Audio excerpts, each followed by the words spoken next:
Sir, you're charged with especially aggravated kidnapping. You're also charged with aggravated assault, and you're charged with theft of a firearm worth less than $2,500. You're talking about stuff that is not relevant. Hello and welcome to the Court of Public Opinion. I am the Recovery Addict, and boy do I have a case for you today. Why is the dog chewing on this guy? I think they have got the wrong guy there. Got the wrong guy, and the dog was biting him. He roughing him up quite a bit. There's a lawsuit. 9 out of 10 judges prefer watching the Recovery Addict live stream in their court. The fireworks are not done. Oh, getting commentary on the case. Dati mihi Anglican for you, service watching. Is that correct? Literally not true. I didn't ask you to interrupt me. Oh, for Trump's sake. Welcome back to the Court of Public Opinion. I am the Recovery Addict. I apologize for being a couple minutes late. I know I'm starting a bad habit, but I had to wash the fake blood off my... I didn't quite get all of it. I've got some fake blood on my hands still.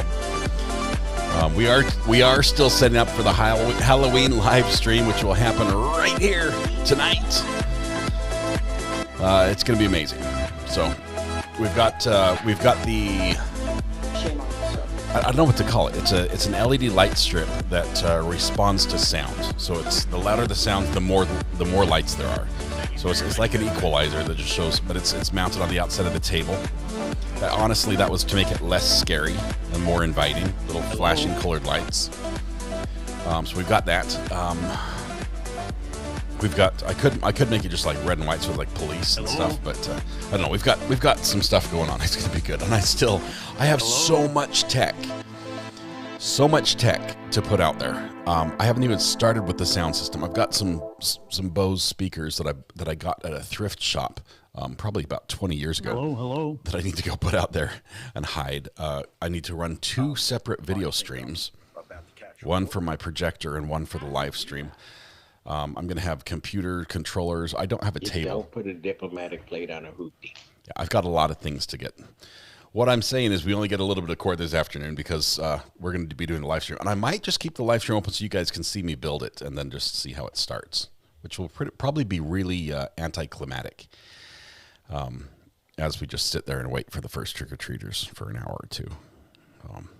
I don't know. We'll see. We might, as soon as we get the live stream up, we'll probably go live. We'll definitely portal from here to that one. It's going to be good. So join us tonight for live stream Trick or Treat.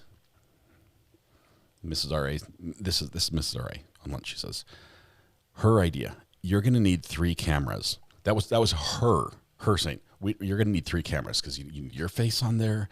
You need the one for the trick or treaters. You're going to make sure that you've got the camera one for. Yeah, so we got 3 cameras. We're gonna do that, and it's good. We're gonna go all out, so it's gonna be fun. All right. What time will you go live, trick or treater? Kaylee, it's probably gonna be well before you think. It depends when I can get it set up. It's 1:30 right now. We probably only get about an hour and a half of court. It takes us to 3 o'clock, maybe 2 hours of court today, and then we start setting up. That's it. Can we keep watching while you get busy? Yeah, that's what I'm saying. I could keep the live stream open, showing some of the setup and everything while I'm still prepping. I will tell you, the fake blood, I misjudged the fake blood. I did not realize how thick it was. I thought I could pour a little out and have it dry on the sidewalk. We have a pool of blood in the middle of the sidewalk where the body outline is. That will probably still be a pool tonight, and everyone's going to be walking through blood. Sorry about that, if that does not fit with your costume motif to have bloody feet, but I don't know what else to do right now. Hopefully it'll dry up, I guess. I mean, it's like the pool's, it's really thick. It's coagulated. We can watch court while you set up. No, because I need some of the same equipment out there. That's the problem. All right, blow dryer. Oh, that would be nice if I had one of those. We do not own a blow dryer. We do. Wait, I take it back. We do own a blow dryer. It's in the Airbnb, which is rented.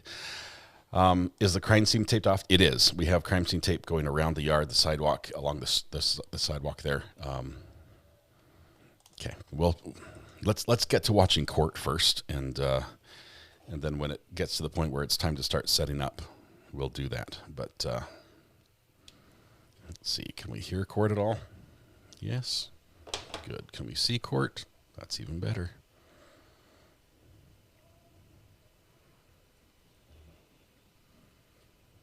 Why am I not hearing them? Probably because they're not talking. Stephanie, the YouTube name. I have 3 traveling this weekend. 2 to Atlanta, 1 to Maine on Sunday. Can I please get a prayer for them? And me. Yes, of course, Stephanie, for safety, for you and them, for sure. Please, thoughts and prayers for Stephanie and her loved ones this weekend here. Thank you, Stephanie, for sharing that. How about a big fan? Why am I not hearing them?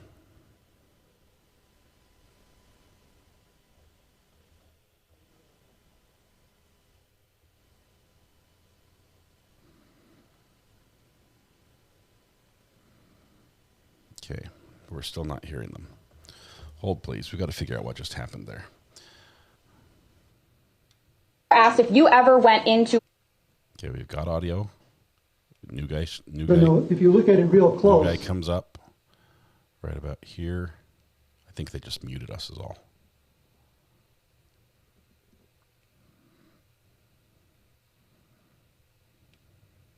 Self-flash. Okay, here we go. Came up on it. Just hold it. Do whatever you need to do. Oh, that's the part we saw already. Sorry. Struggling here. We need to be done with him. He leaves. We call the next witness. We have some redirect.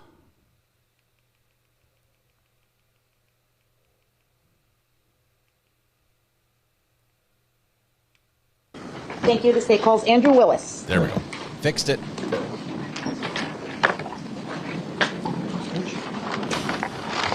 She'll be too tough. Don't worry about it. Okay, it was their fault. It wasn't me. They turned the volume down. I thought it was something I'd done. They muted us, so we just have to wait for them to turn the volume back up in the court. All right, we have Andrew Willis taking the stand. I'm so excited for tonight. I will probably never do this again. But I just missed who won the internet today. Who was first? Selena won this morning. Who is the winner today? Because we need that working properly tonight. Fire Girl, handmade by Wendy. Thank you very much. Congratulations. You're going to be working double time tonight, just so you know. Northwest says, I won. It was me. I'm not sure you want to fight over it today. This is actual real work here. I'll take the loss. I won the internet. Everyone's signing up for that. You're all under oath. You know, you can't lie to me. I will stay up for you. Thank you. Thank you, Fire Girl. All right. Let's wait for the audio to come back here. As we are getting his credentials, he is the canine officer. So hopefully we get some volume here. You will, because you've upped your game from last year. Well, we've definitely done like 50% more candy, a lot more decorations. I didn't have fake blood last time. That's an upgrade. Last time it was just audio. We have video this time. So yeah, I guess maybe this is a tradition we're starting. Have you thought about a boot for your index finger? No, but I'm going to call the Orthopedics Association and see if I need some therapy, some finger therapy. He's speaking at a dog pitch. Only his dog can hear him.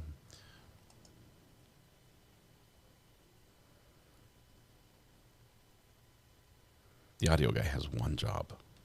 Court is muted right now. We're waiting for them to remember that. I don't want to jump ahead and try to find it, so we'll just live here for just a minute. When it comes back, it will come back with a vengeance, just so you know. Halloween stream is going to be fun. It'll be a blast. I will say this, mods, we're gonna really relax everything. I don't expect you guys to work tonight, so it's going to be fairly relaxed. If we've got a blatant troll, I mean, if we get somebody in here who's either, you know, trying to link political fundraisers or, you know, trying to start World War III, they're going to be kicked out. But other than that, it's going to be relaxing. It's going to be nice and easy and fun. What could possibly go wrong? Yeah. Does that mean we can break out all the banned words? No, I can't change those for the channel. Make sure you put it for subs. It will be subscribers only. That'll help keep it friendly. And there will be a 5-minute delay on the subscriber. So you subscribe, it takes 5 minutes for you to cool down and then say what you thought you were going to say. I'm not stressed. Here's what I'm stressed about, Northwest. If we have too much candy left over, I don't know if my willpower will.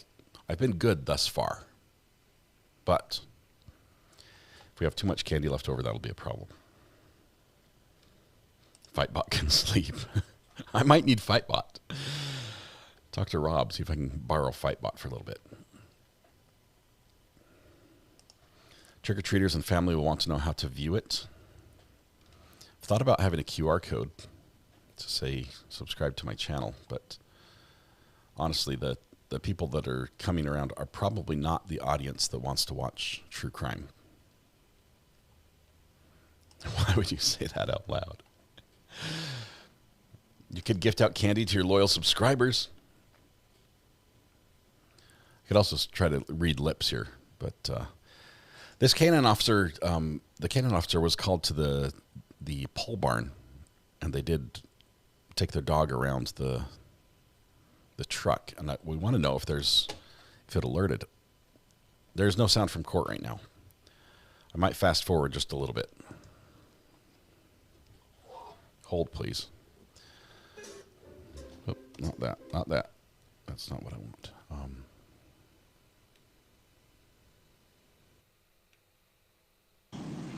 Okay, we got sound eventually.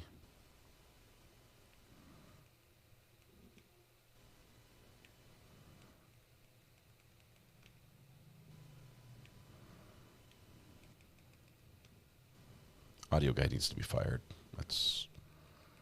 Sorry, this is not the job for you.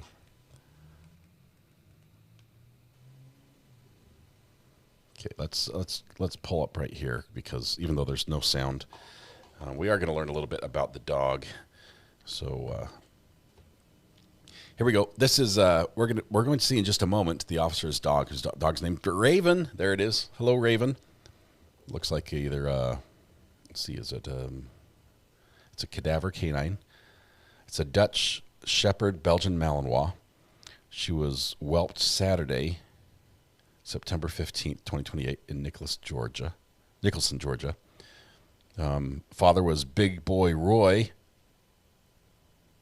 And you can see his dad winning a competition. Handler Andrew Willis purchased Raven through certified trainer Racine County SO Canine Sergeant Anthony Valenti. Took ownership of a 15-week-old Raven on Sunday, January 13th, 2019. She was started training on March 25th, day after my birthday. Certified through the National Narcotic Detector Dog Association on February 2nd as a cadaver dog, and recertified March 12th, 2021, June 11th, 2022, and July 6th, 2023, so recertification every year. Participated in 43 search and rescue recovery deployments, 31 cases in Wisconsin, Illinois, Minnesota, and California. So a very accomplished dog, Thanks for holding that on the screen for us for just a minute. In the next few seconds, I think we're going to get some audio back. But once that was progressing well, then we went into the imprinting process. What is the imprinting process? So the imprinting process is basically introducing a dog to an odor that you want that dog to detect.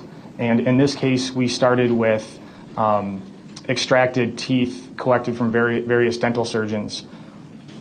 So I was going to ask you about that. If you're trying to train a dog in human remains detection, you have to have actual samples or specimens to work with, correct? Correct. There are no synthetic odors for decomposing human remains, so you actually have to use decomposing human remains. And extracted teeth meet that criteria? Yes, extracted teeth are very good for initially starting off the imprinting process because you have bone, nerve, blood, and tissue. And once the tooth is extracted, it begins to decompose? Correct. Okay. And so what is your source for extracted teeth? Several dental surgeons. And this is an arrangement they have with either law enforcement and or canine handlers? Yes. And they sell their product to you or give it to you? They do not sell the product. It is an agreement that they choose to, all the dental surgeons that I've gotten the extracted teeth from, either they immediately agreed to help out with the training or verified with their legal department that it was actually something they could do, and then they agreed to, yes. Okay. What's some other sources? You use other specimens besides teeth? Yes. So how's your lunch, everybody? I purchased a cadaver specimen. You could just do those that? included liver, fat or adipose ear, human skin, believe kidney. We have skull, bone fragments that still had tissue that were still on it. How about placentas? Placentas, yes. Where do you get placentas from? People that I know that had just had a baby, I would ask them if they'd be willing to donate their placenta. You must be fun at cocktail parties. Okay. What about the other items you had just described for us, the various forms of tissue or organ samples? Where do you get those from? So there is a place in Arizona that primarily works in terms of more medical studies. I reached out to them to see if they would be, if they could legally sell what samples or tissues or organs that they had for the purpose of cadaver canine training. And after them checking with their legal department as well, ultimately decided at that time, yes, they could. Is this like people who donate their bodies to science, like that kind of thing? Yes. Okay. And so you're purchasing specimens from this organization in Arizona in addition to having a few dentists from Wisconsin help you out and some friends who recently gave birth? Yes. In addition to that, other canine handlers that are in the community that work cadaver canines, they have gone through their own process in obtaining their specimen for training, and then you would meet up so you could use some of their training aids as well. Swap body so you share parts with resources? people? Yes. Okay. How is So this you not a crime? indicated that you began to imprint Raven Yes. for the odor of decomposing human remains. Yes. You weren't imprinting her for drugs, No. bombs, or explosives, No. but you could, right? Yes.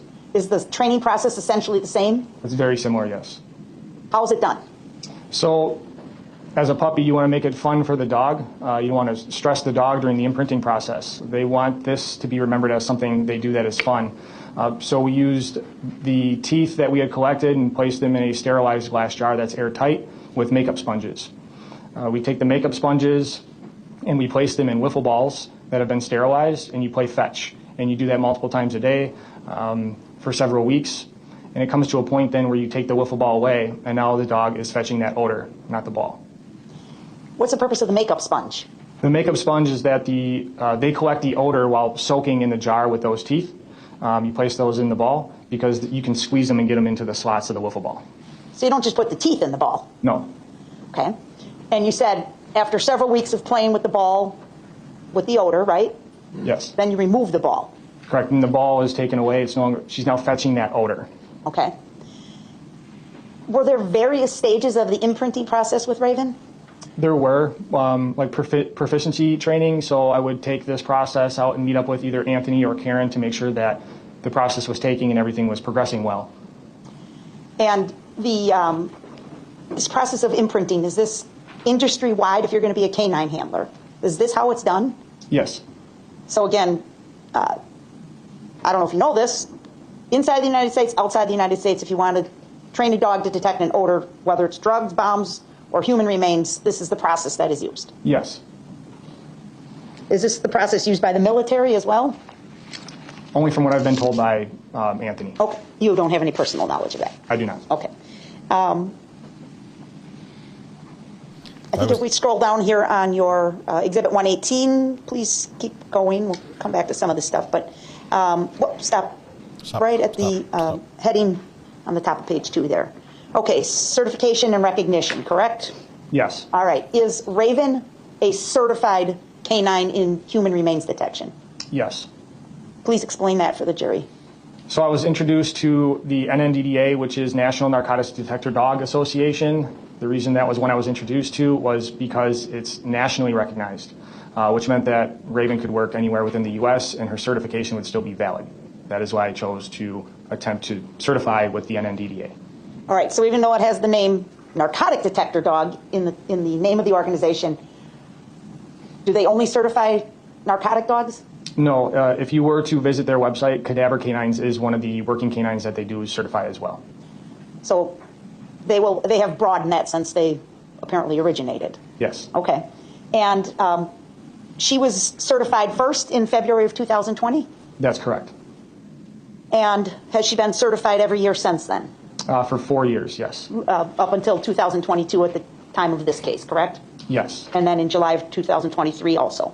Correct, yes. Okay. What do you have to do to get certified? So you have to pay a fee for certification, and then you will be requested to go to whatever the location may be where that certifier is at, and they have the station set up. They'll tell you what type of searches it would be. For example, they'll tell you maybe it's a vehicle search that day, or a rubble search, or a buried search, or a building search. They'll tell you what stations you have to go to.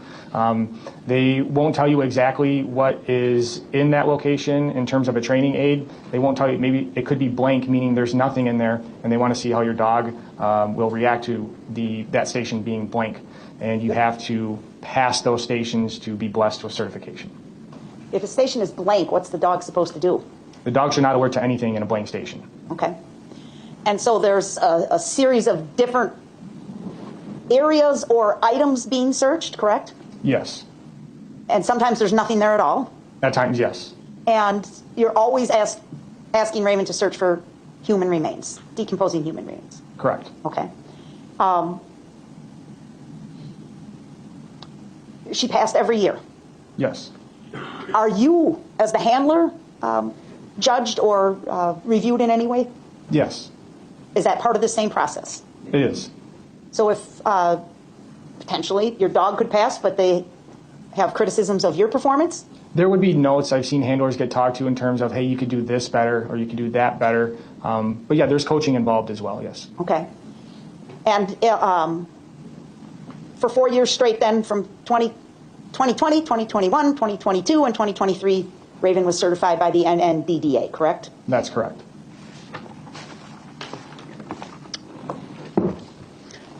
If we could keep moving down Exhibit 118, the significant trainings, and I think we've already covered some of this. You started out with obedience and then imprinted her on various specimens, correct?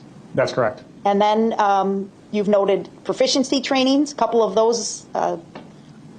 Yes. Tell us what proficiency training is, please. So again, the proficiency trainings are trainings where handlers, trainers, and in this case, NNDDA certifier is present, and they're observing the training. They're making sure that the canine is working well, and myself as a handler is doing what I need to be doing, and not just physically doing what I should be doing, but that I'm recognizing the behaviors of my canine correctly.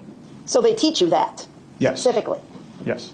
As a handler, what are you supposed to do when your canine is searching? As the handler, my job is to interpret the behavior of the canine, because obviously a canine cannot speak English. So I need to interpret the behavior of the dog to understand what it is that she is either detecting or alerting to. And you're trained to look for certain things? Yes. What are you looking for? Increased respirations. If my canine is on a track and all of a sudden takes a 90-degree turn and starts focusing in a specific location, and that breathing increases, her tail starts wagging, I am looking to see what it is she is interested in. Is that different than her hitting on an object? Correct. What I just described to you is what I would refer to as a change of behavior. A change of behavior is unique because something has changed the dog's direction of travel and her respiration rate. So that is what I refer to as a change of behavior. For Raven, what is her trained formal alert? Raven's trained formal alert is to sit and stare at the source of which she's alerting to. And when you're training or when you're searching, do you document the changes in behavior? I do, yes. And you document the trained formal alerts? I do. Why would a dog perhaps show a change of behavior on an object or an item but not alert to it? There could be several reasons. One would be, for example, a canine is working an area, comes into that area, and now is detecting an odor of human remains. She does a turn, or she's trying to pinpoint the source. So you're seeing oftentimes a change of behavior before a trained formal alert. So it's the canine working that area to pinpoint the source. And Raven is trained to alert to the greatest source of odor. If let me ask this. When you are conducting a search in the field or doing your training, is Raven on lead or off? Raven was trained to work freely search off lead. So what does that mean? If you're asked to search an area or location, what do you do? So we go into a search area. First off, I get her out of the vehicle and I place her into a working harness. A working harness is the cue for the dog, right? It's time to work. We go into the area. I place Raven into a sit. I ask her in her ear if she's ready to work. Usually gets her pretty geeked up and ready to go. And I give her the command to freely search for an odor of decomposing human remains. And you take her off her leash? Correct. And do you direct her where to go? At times, yes. But she has been trained in what we refer to as casting, and she's trained in an outdoor environment or any really environment that she's searching to search in a serpentine style. And what do you mean by that, serpentine? So when she goes into an area to search, she's just not searching in a linear pattern. She's snaking through the area to get as much area coverage as possible. Once you start her, do you direct her movements? I can, yes, without a lead. Explain that, please.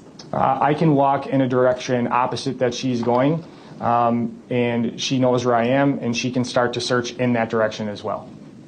And is there a command or a signal or something you can use to have Raven perform a trained formal alert? A verbal command? Anything, verbal or nonverbal? No, we don't do verbal commands to get a trained formal alert. Can you give her a wink or a nod or something to make her do a trained formal alert? No, that I've never done that with Raven, no. Okay. You're a subscriber, so you would work right in. You don't have to be a member. It's not a member. So you said these proficiency trainings, and by the way, in your exhibit there, you said your proficiency training with CC and AV. What does that mean, please? CC refers to Karen Corcoran, and AV refers to Anthony Valenti. They're sort of your mentors in this field, is that fair to say? Yes. Okay. And also mixed in with the proficiency trainings, you have noted a couple of a buried hide. Do you see that? I do, yes. And at the very bottom of there, page 2, an 8-hour training scenario, correct? Yes. These are all trainings that you participated in with Raven? Correct, yes. Okay. Next page, please. Again, more buried hides and proficiency trainings noted there? Yes. Okay. This is just some of the trainings that you have done with Raven, correct? The more notable ones? These are significant trainings. It's known in the cadaver canine field and community. Buried sources are oftentimes some of the more difficult sources for canines to detect, depending also how long they've been buried.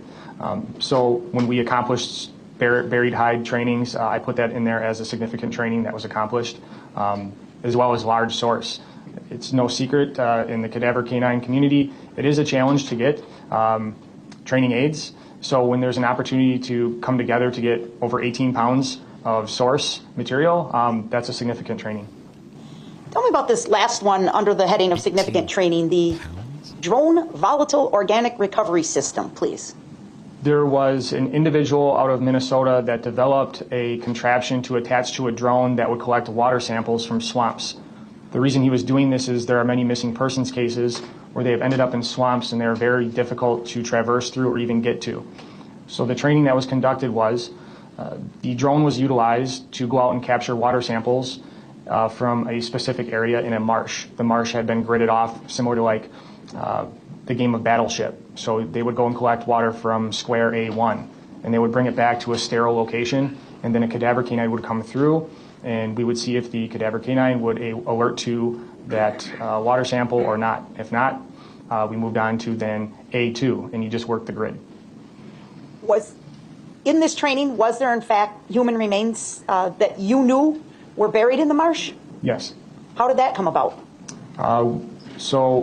There's a property that we used in Walworth County where I forget how many pounds of human remains that were in the marsh, but they were there for quite a period of time. And the drone was used to, again, gather water samples from that marsh. So then Raven ran through for training to see if there would be an alert on water samples collected near how close we could get to the human remains, and it turned out to be a pretty successful training. Did she alert on the water sample from the marsh where the human remains were located? Yes. Did she alert on the water samples where there were no known human remains? No. Okay. You have actually worked in the field with Raven in addition to the trainings, right? Yes. Okay. I'm going to actually put up, just keeping with the training, I just want to go through a couple examples of your training. Exhibit 122, please. Do you recognize Exhibit 122? I do. Can you identify it, please? This is my handwritten notes from a training that was conducted on August 29th, 2021. This would have been at the Racine County DPW location, which is adjacent to our patrol station. And if you look over on the right-hand margin, you can see the total size of the exhibit. Sorry, like halfway on the right-hand side. Oh, yes. In terms of how many pages? Yes, I'm sorry. Yeah, 45 pages. Okay. And this is a document that you assembled. Is that correct, sir? Yes. These are notes that you maintain as you did various training sessions with Raven over the years. I did, yes. Okay. And you would document important information, exactly what was hidden and where and how Raven's performance was, correct? Correct, yes. Sloth Life, thank Any you. objections to 122, Mr. Wolf?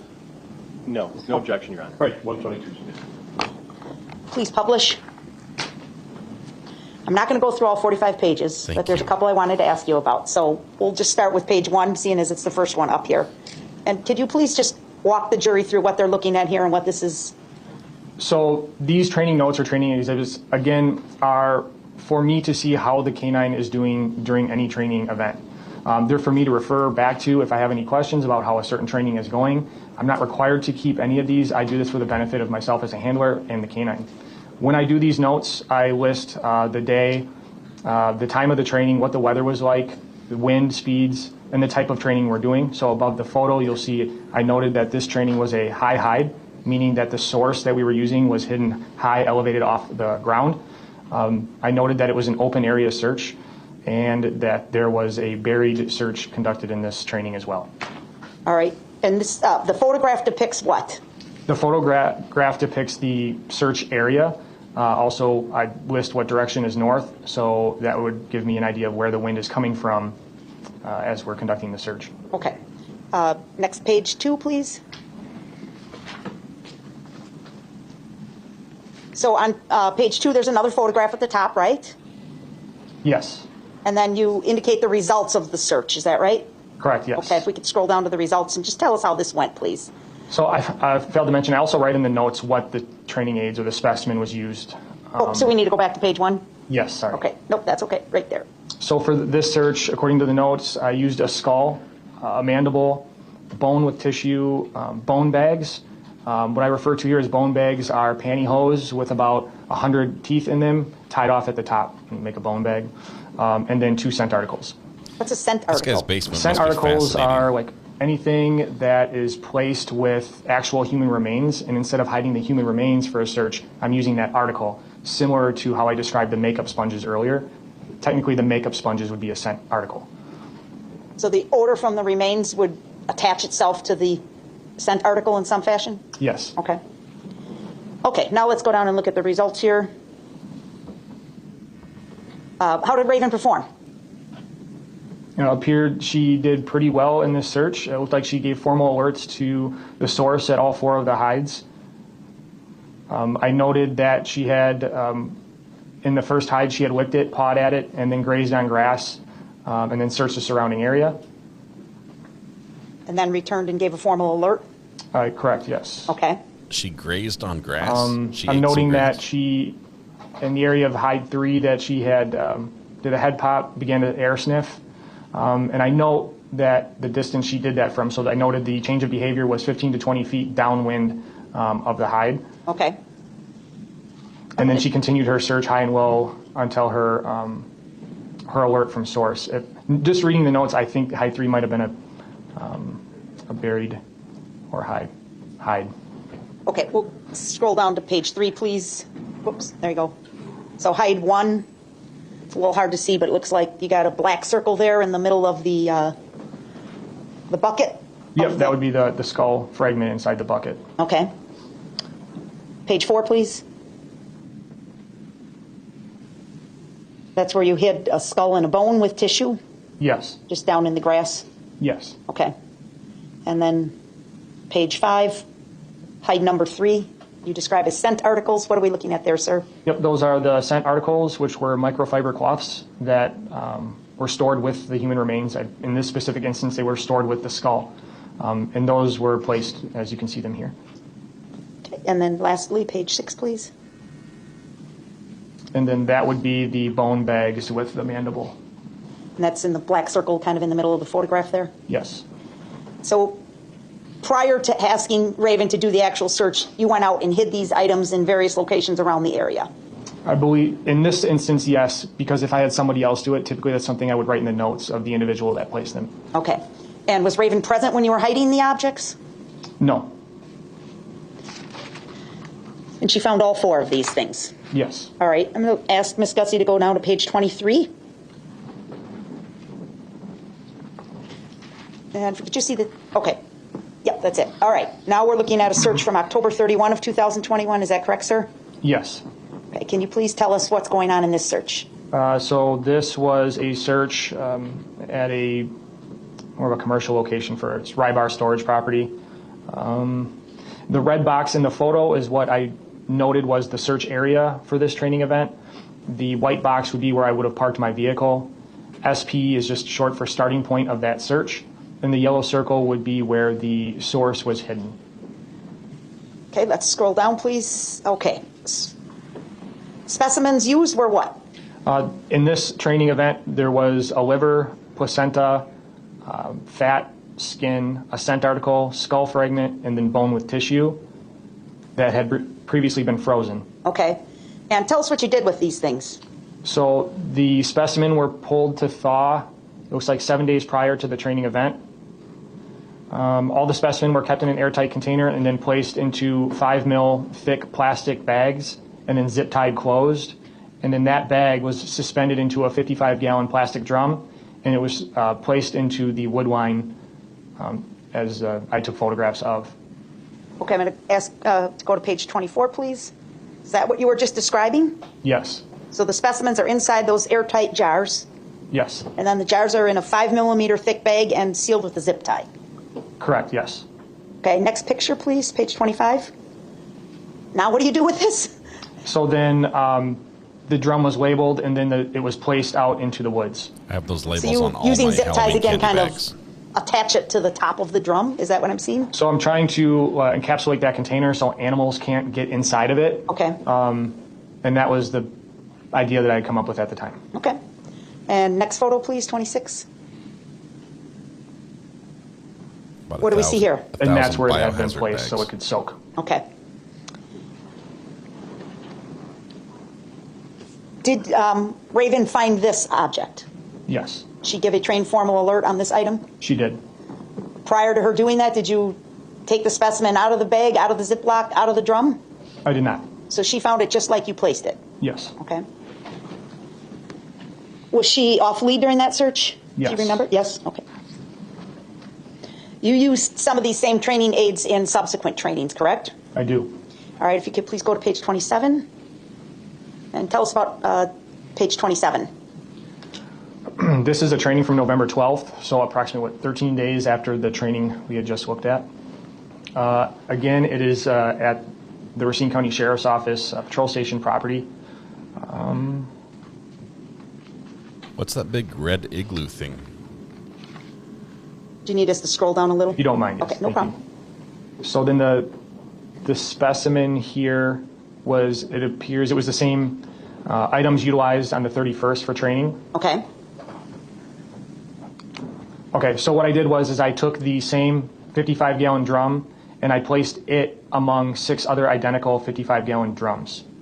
And I think the point of this search was to make sure that we're not creating a visual cue for the dog where she would then start alerting to every 55-gallon blue drum. So if you could scroll down just a little bit for the picture. I'm sorry. Nope. There we go. Okay. Sorry, I know it's hard to read my mind. So you put 6 55-gallon drums in the area with the yellow? So the yellow border indicates the entire search area. Again, the blue circle with the SP in it would have been the starting point for that search. And then the wind is coming from top to bottom. And in the red square would be where all of the blue 55-gallon drums were placed. So that drum still has the specimens in it, in the container, in the bag, attached somehow to the lid of the barrel? Yes.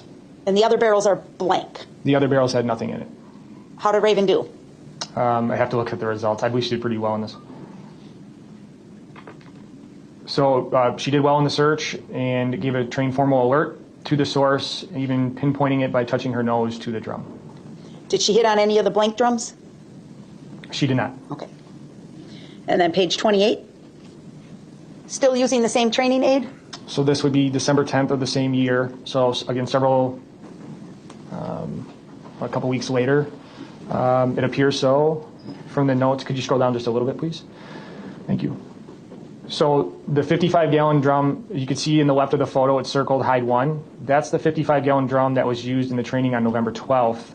It was emptied and then kept outside, and then for this training was placed inside with another blue 55-gallon drum, which is circled as decoy. Okay. And then also in this training, there is a skull fragment, 3 placentas, and 15 to 20 teeth. So for this search in December now, you did take the contents out of the barrel? Correct. So that 55-gallon drum circled in hide 1 is now empty. Okay. And there's another just blank 55-gallon drum that you note as a decoy? Correct. Okay. If we could go to page 29, please. That's kind of a close-up of that, correct? Yes. So the drum on the left was the one that had been used in training that had human remains in it, and now as it sits in there, it does not. And the blue drum circled and labeled decoy is one of those other drums from outside that never had human remains in it. Okay. And page 30, please. It's a little hard to see, but I can kind of see a black circle in the middle of the photograph there. That's just a circle labeling hide 2, and I'd have to scroll back up to see what exactly would have been hide 2. Okay. Which would have been a skull, placentas, and teeth, all in plastic containers and plastic bags and hidden between the rims. Okay. What were the results on this one? I noted that Raven quickly showed a change of behavior at the UTV and focused her search near hide 2, ultimately giving a trained formal alert to source of hide 2. She continued to search along the west wall, came to the decoy, sniffed the decoy, which would have been the blue drum that had nothing in it, and continued. And I know it gets cut off here, but she does give a trained formal alert to the hide 1. Even though there's nothing in it at this point? Correct. I mean, nothing physical? Correct. It would be a residual odor search.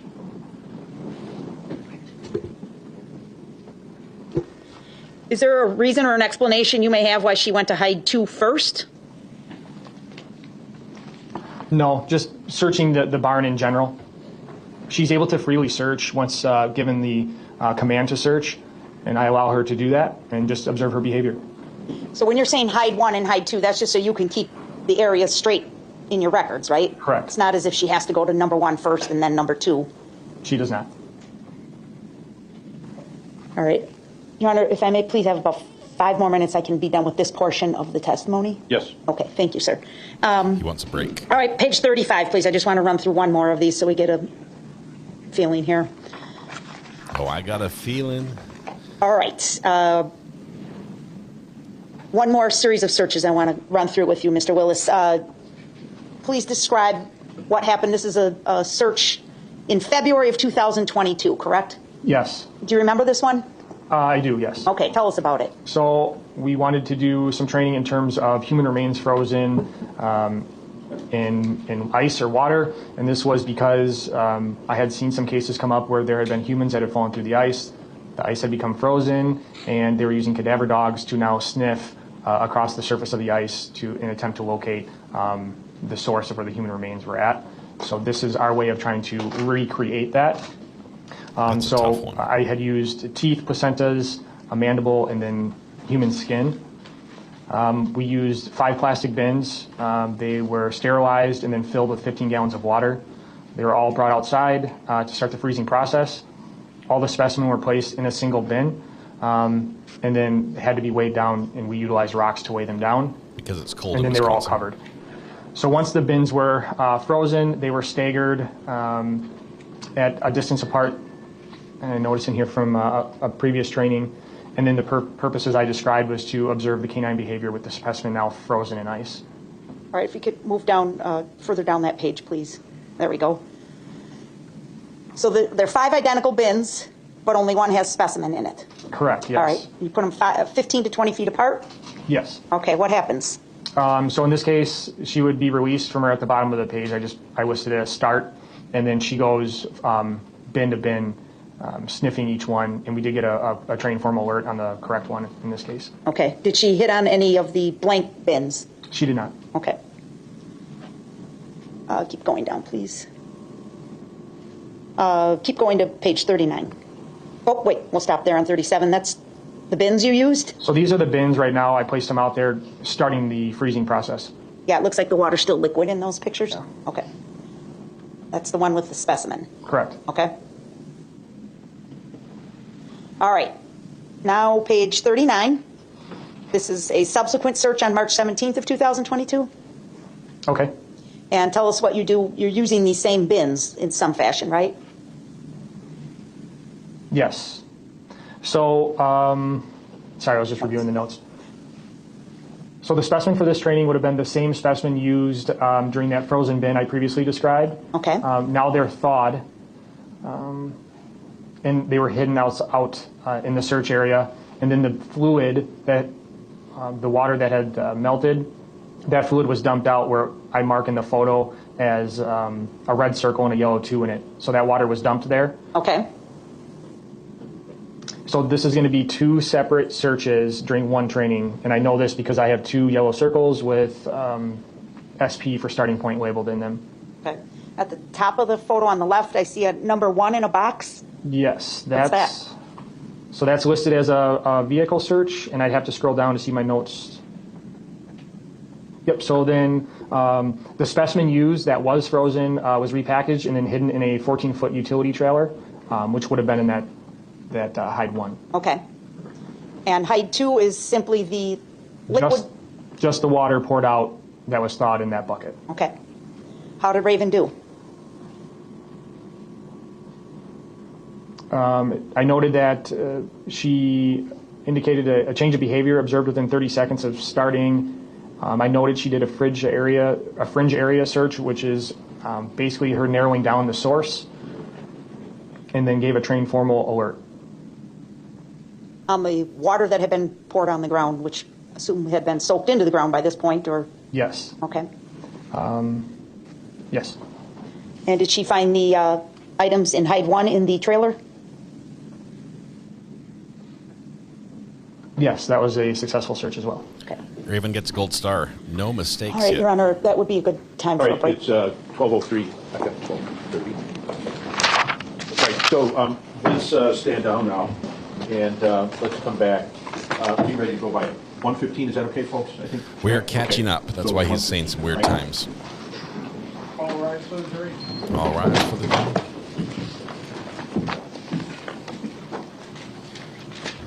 All right. While we do a quick, let's see if there's anything they need to do. Did I miss any corrects and trues? I'm at 896. Still a day behind. Right, thank you very much, everyone. Have a seat. Anything else before we break, Ms. Opper? No, Your Honor. And Mr. Wolf, anything before we break, sir? No, Your Honor. Okay, be back so that we can start at 1:15. Thank you. You can step down. All right, thank you. Okay, we're going to skippity-doo-dah ahead because we can.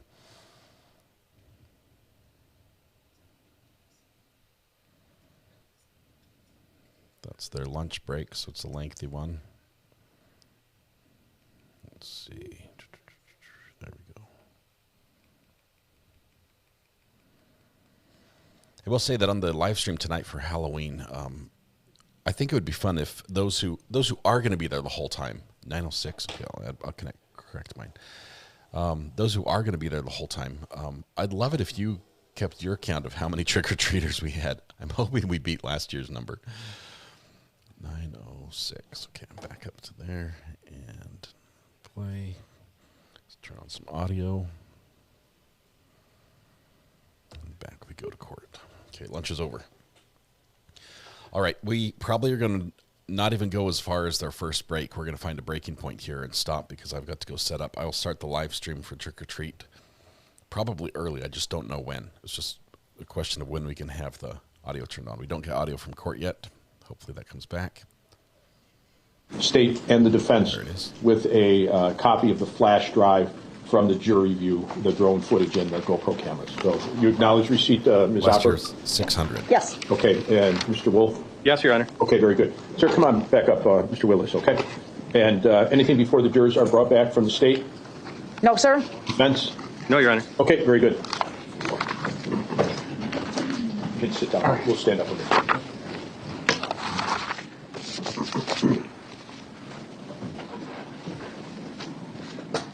I'm making the thumbnail for the trick or treat right now, and it's going to say trick or treat live stream, 50 pounds of candy.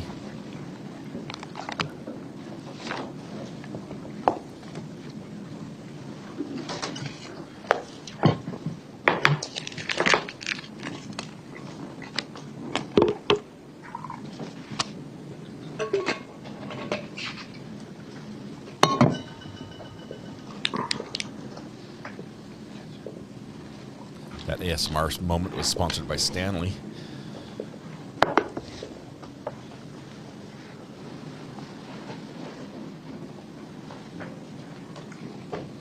I wonder what the trainer's fridge looks like. Does he just keep this in with all the rest of his leftovers?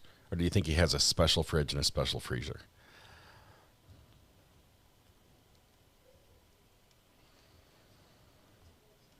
We'll have time to watch today's on Lawyer You Know Speed before trick or treat. I don't know. He can go pretty quick.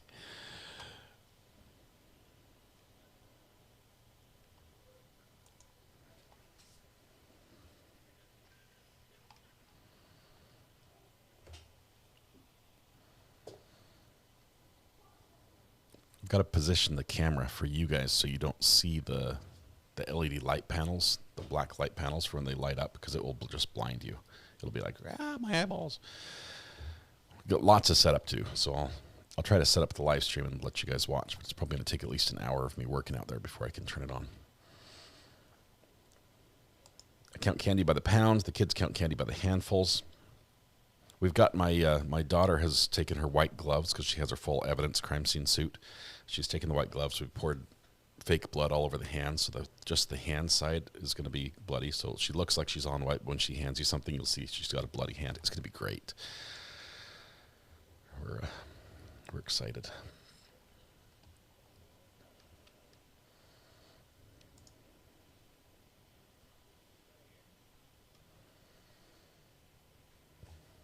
Okay, I think I've got my thumbnail ready.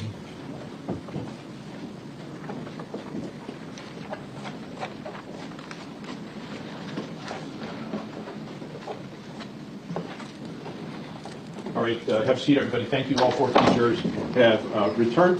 Good afternoon, ladies and gentlemen, and we will continue with the testimony of Mr. Willis. Go ahead, ma'am.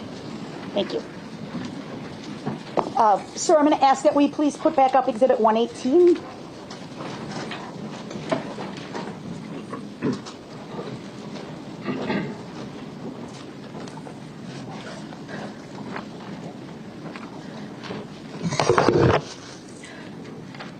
And this is the resume for Raven that you were testifying to earlier, correct?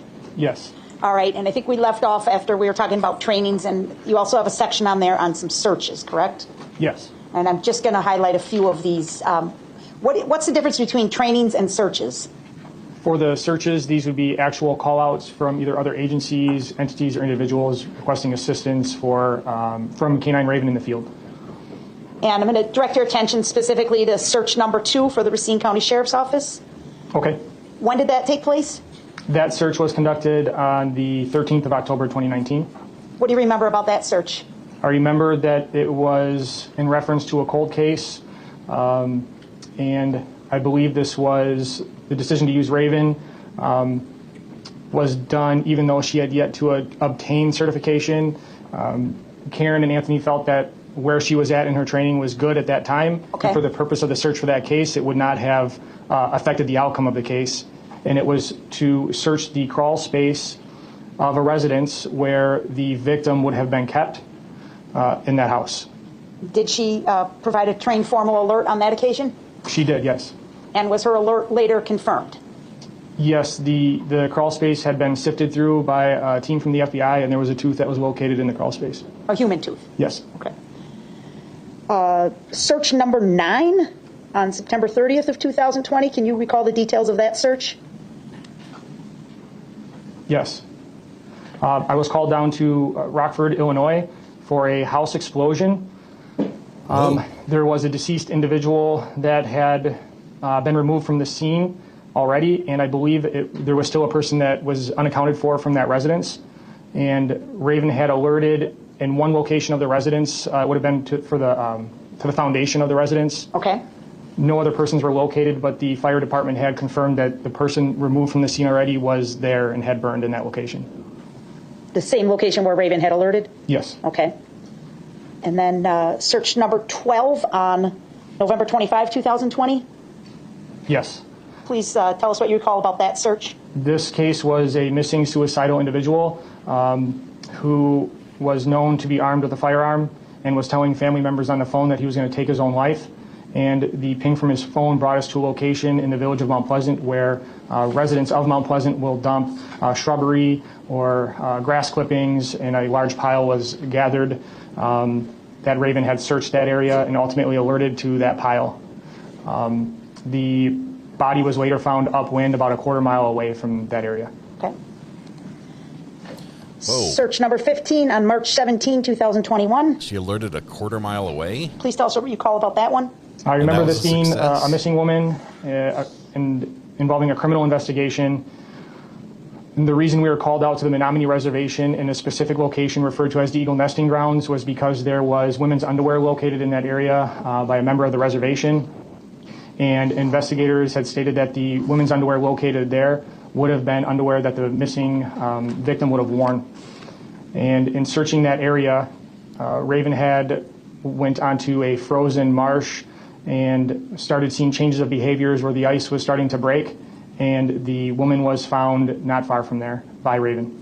Did Raven provide a trained formal alert on the frozen ice in the area where the human remains were found? Directly to her body, yes. Okay. And then the last one, number 18, on July 25 of 2021. This was also a fire investigation. The homeowner was not found, but her truck was there. Raven had conducted a search of the exterior of the residence and the interior as far as she could get, given the amount of rubble. It was a 2-story, and the second story had come down. She alerted in the kitchen area of the residence, and then using some heavy equipment to remove the rubble, the homeowner was found in the kitchen under the rubble. In the spot where Raven had alerted to? Yes. Okay. All right, thank you. You can take down 118 now.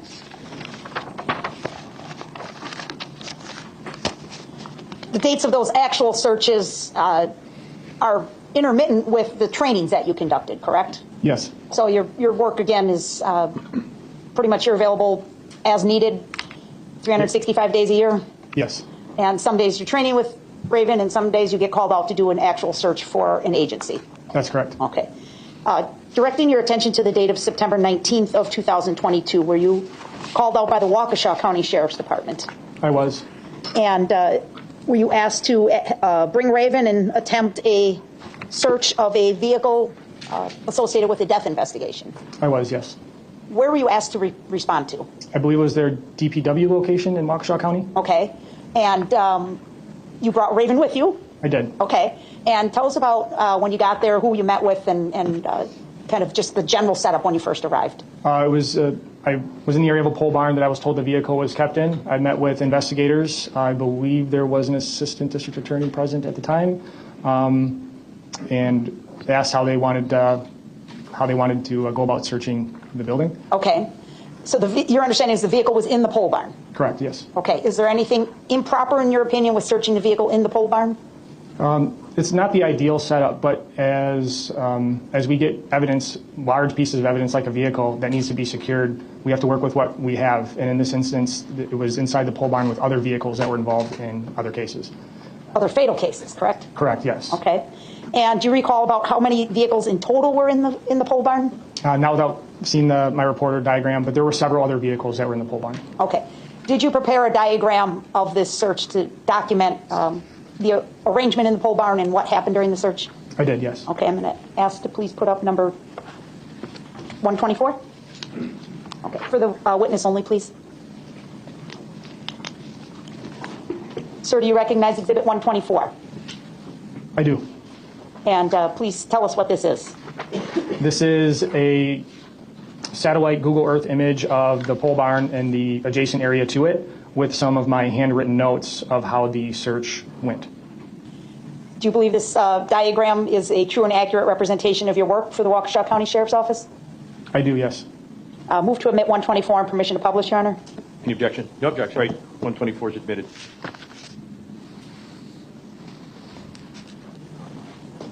Okay, Detective, this looks pretty similar to some of those training records we went through earlier, correct? Yes. All right. If you could just start out, you said this is an overview of the pole barn, right? Yes. And you got this from Google Maps, or? Correct, yes. Okay. And then you were able to add shapes and letters to the contents of the pole barn, correct? That's correct. Obviously, it didn't look like this on Google Maps, right? Correct. Okay. And so on the pole barn itself, please tell us what you noted there, or what you added. So at the bottom of the pole barn, I added where we had made entry to start the search. As you enter in there, immediately to your left, there were some motorcycles, which is where I put MCs. All the yellow rectangular shapes are vehicles that were in the pole barn. I believe there are over a dozen in there. And then the red square in the middle of the pole barn would have been the suspect vehicle. And then in the bottom right corner of the pole barn was a small storage area. Okay. And over on the left, you kind of have a key or a legend to help us understand the map, correct? Yes. Okay. And on the right-hand side, towards the bottom, you note K9 preparation at 0925? Correct. So at 9:25 a.m., I began to prep K9 Raven for the search. What does that mean? What did you do? So I opened the vehicle up, and I placed the harness on her, which is her cue. It's time to start work. I put her on a leash, and we walk over to the starting point for the search. So your squad was outside of the pole barn? Yes, correct. Okay. And prior to you preparing to work and alerting, or at least indicating to Raven she's going to work, did you go inside the pole barn? I believe I looked through the man door, opening door, just to get a visual of what was inside. I don't think I did a walkthrough of this pole barn. Okay. So you're talking about the service door where it says K9 SP? Correct, yes. Okay, and to the right of that is a big overhead door, like a garage door? Yes. Were those doors open to your knowledge? The overhead door, the larger door, was not. The service door was closed, but then opened, obviously, to conduct the search. Okay. So you said you peeked your head in or maybe stepped in a little bit just to kind of get a feel for what's inside? Correct, yes. Okay. Was Raven with you at that time? No. But the other detectives were present inside the barn? Correct, yes. I did not prohibit their presence there for the search. Okay. And did you ask Detective LaFleur to burp the vehicle? I did ask for the vehicle to be burped, yes. What does that mean? Burping a vehicle would be opening the doors or windows, in this case it was the doors for the vehicle, to allow the stale odor that had been sitting in the vehicle to exit, and then close the doors back up. And so we're clear, what kind of vehicle was this? Mid-sized pickup truck with a cab.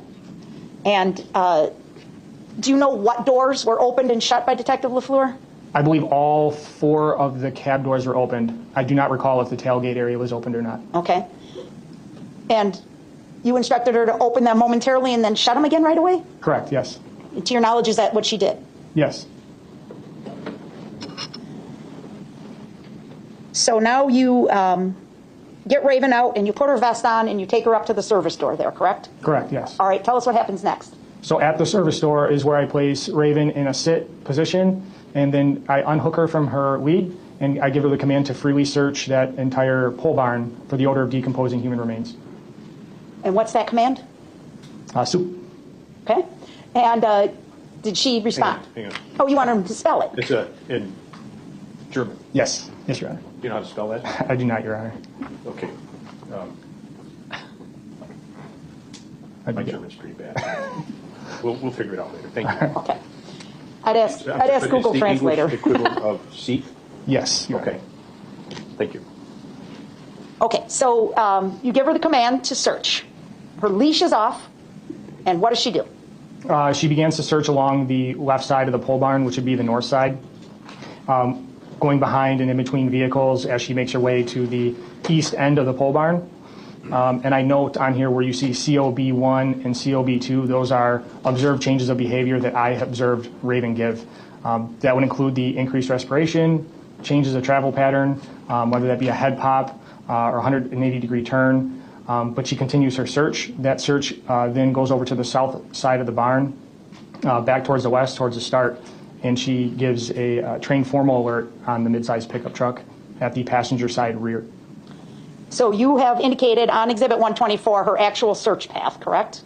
Approximate, yes. Okay. And is that accurate that she sort of moved around other vehicles inside the pole barn? Yes. And you were able to observe her behavior during this time? Yes. And you indicated that she provided a change of behavior for 2 other cars in there, correct? Correct, yes. What did you later learn about those vehicles? I learned that those vehicles were involved in fatal crashes. Did she provide a trained formal alert on those vehicles? She did not. Well, if they were involved in fatal crashes, why wouldn't she alert on those trucks or cars? So, to explain it is in thresholds and how we train for our training aids. So for human organs, we want the threshold of that to be low because there aren't very many reasonable explanations why somebody would have any human organs or decomposing human remains on their person or in their property, like a residence or a vehicle. Blood, however, is different. The threshold for that has to be quite large. So we need to train when it comes to blood with large volumes of blood. Otherwise, the canine would alert in everybody's bathroom, in their residence, or in vehicles with a large number of reasonable explanations as to why there would be blood. So again, based on the threshold, she doesn't formally alert on those 2, but she shows some interest. Is that what I'm understanding? That's correct, yes. What is she trained to alert on? So blood is part of what she's trained to alert on, but if she's going to alert to blood, the threshold has to be quite large. Pools of blood, not a couple of drops. I would expect, and I have seen changes in behavior as I've described before, drops of blood. But when she alerts to decomposing human remains, whether it's blood, organs, skin, adipose hair, which is body fat, the threshold for that would be very low. And so in this case, we heard evidence from the crime lab. There is no blood in the vehicle that could be detected. In the Tacoma, that's the target of the search, right? Yep. But what about those other 2 vehicles? Do you know? Not without looking at a report. I believe I was told that there was blood in those vehicles. Okay. And that would explain why she showed an interest in those vehicles? Yes.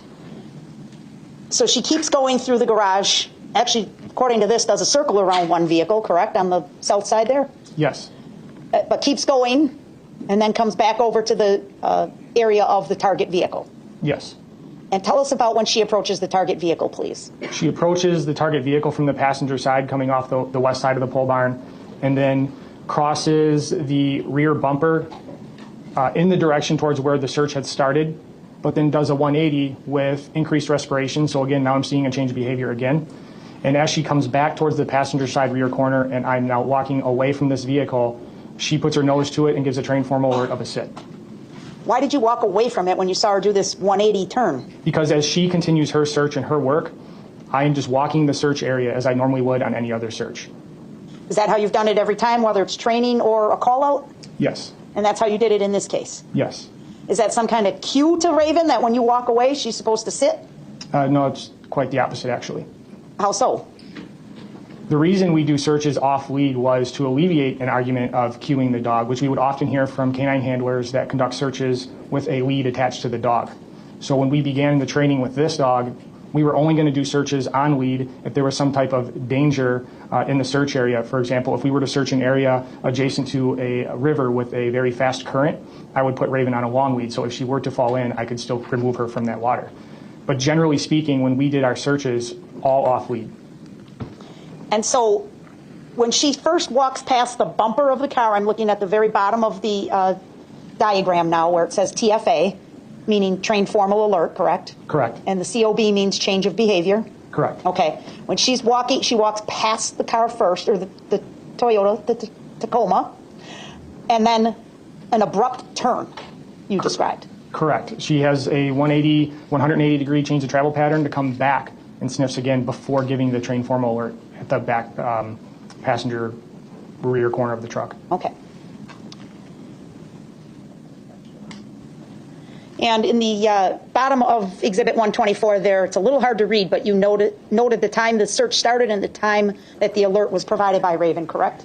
Correct, yes. Can you please identify that for the jury if you can see it? Yeah, at the bottom of the image, it'll say canine start point, in parentheses SP. That was at 9:26 a.m. and the train formal alert was at 9:29 a.m. So 3 minutes after starting the search. And during that 3 minutes, that's when she would have been doing this path throughout the pole barn, conducting her search. That's correct. Okay. Thank you, sir. I don't have any other questions. Cross-examination. Thank you, Your Honor.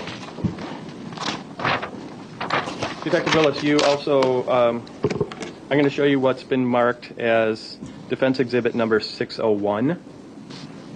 This is his CV. Oh, okay. Thank you. And we'll scroll down a little bit through the document before we publish it.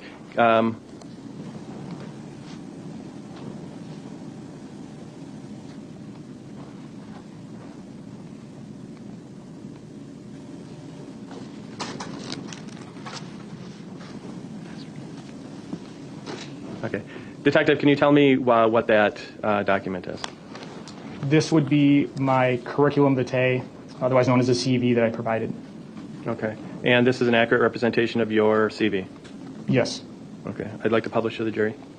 Any objection? No. It's admitted. Go ahead. Okay. Thank you. So, Officer Willis, this is something you prepare in preparation for testifying at trial and or just also as part of your showing your abilities as a canine handler, correct? Correct, and as other functions in the law enforcement capacity. Okay. Yeah, this doesn't just outline the canine cadaver work you've done. It outlines all the law enforcement work you've done. That's correct. Okay, thank you. Okay, off screen, please, or just the witness. 603. This is his certification. Okay, thank you. Detective Willis, I'm showing you what's been marked as Exhibit 6, Defense Exhibit 603. We'll scroll through that for you. And can you tell me what Exhibit 603 is? So this would be the first image here. This is the certification record. This is the book that I would carry on my person. So when I go to certify with the canine, I would present this. And the other pages were proof of certification. Okay, I'd ask that we publish this to the jury. Any objection? No, sir. It's admitted. This is defense building up his resume? Okay, scroll down a little bit. Okay, Detective, I'm showing you what's page 2. Who signed? This is your initial certification, is that correct? I'm sorry, what was that question? What is this document? So this is the book that I carry on my person as the handler. So when I go to a certification event, the certifier or the certifying official that is there, I have to present this book to them as I'm going through the certification process. Okay. Whose signature is that at the bottom of page 2? That's my signature there. Okay. Let's go down. And page 3 is signed, it says W. Gummin. I hope I'm pronouncing it right, Gummin. Who is that? Wade Gummin is a certifying official for the NNDDA. Okay. Is Wade Gummin in Wisconsin? Yes, he is. Okay. Is he somebody you've trained with on a regular basis? I don't believe I've ever done training with Wade, no. Okay. You don't believe, or you just don't remember doing training with him? I don't recall.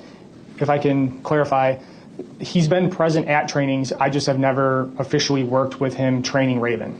Okay. But he's been at a lot of the same events as you? For certifying, as a certifying official, yes. Okay. Has he been at any of the same training events as you? I cannot recall off the top of my head him physically being present at a training event. Okay, thank you. And this was your certification in February of 2020, correct? This would have been, yes, I received this book for the very first certification. Okay, so he was your initial certifying officer? Yes, sir. Okay, let's go down. Page 4, this indicates, so for your testing for certification on February 20th, 2020, that's what's outlined on the left side of this document, correct? Yes. Okay, and it indicates whether you passed or failed certain exercises, is that right? That's correct, yes. Okay, and just at the bottom it shows a vehicle building search, and that one was a fail, correct? So they're actually two separate, so they're optional searches. Written in vehicle was one, and then building another. Okay, so it was just the building one that was a fail, correct? That's correct, yes. Okay, and but nonetheless, you were certified under this testing, correct? Yes, that's correct. Okay. The next is your certification in March of 2021, correct? Yes. Okay. Is there how are you supposed to get certified every year, or is there a period of time that you're supposed to get certified, or what are the rules for the NNDDA?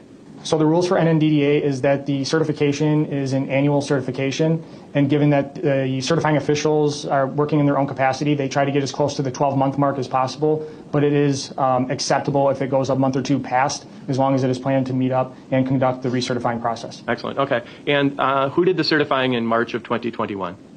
That would be Karen Corcoran. Okay, and that's somebody who did your training for you, correct? That's correct. And it's somebody who you continue to train with, correct? I have continued to train with, yes. Okay, scroll down. And again, your certification in 2022 was in June, so that was about 16 months or 15 months later, correct? That sounds about right, yes. Okay, and who did your certification on that date? So that would be Karen Corcoran's signature as well. Okay, and then after the search in this case, but nonetheless, it's there. Who did your certification in 2023? Karen Corcoran as well. Okay, thank you. Just go down. That's fine. Okay, don't worry about that. So, nothing further on that. 604. Please publish just to the witness. Nothing there. What are you? You're bolstering his dog's past test. Detective, I'm showing you what's. It is still detective, or since you're a community officer or whatever it is. I'm sorry. It's okay. It's deputy is my rank right now. Okay, just want to get it right. Okay, deputy. We'll show you real quickly Exhibit 604.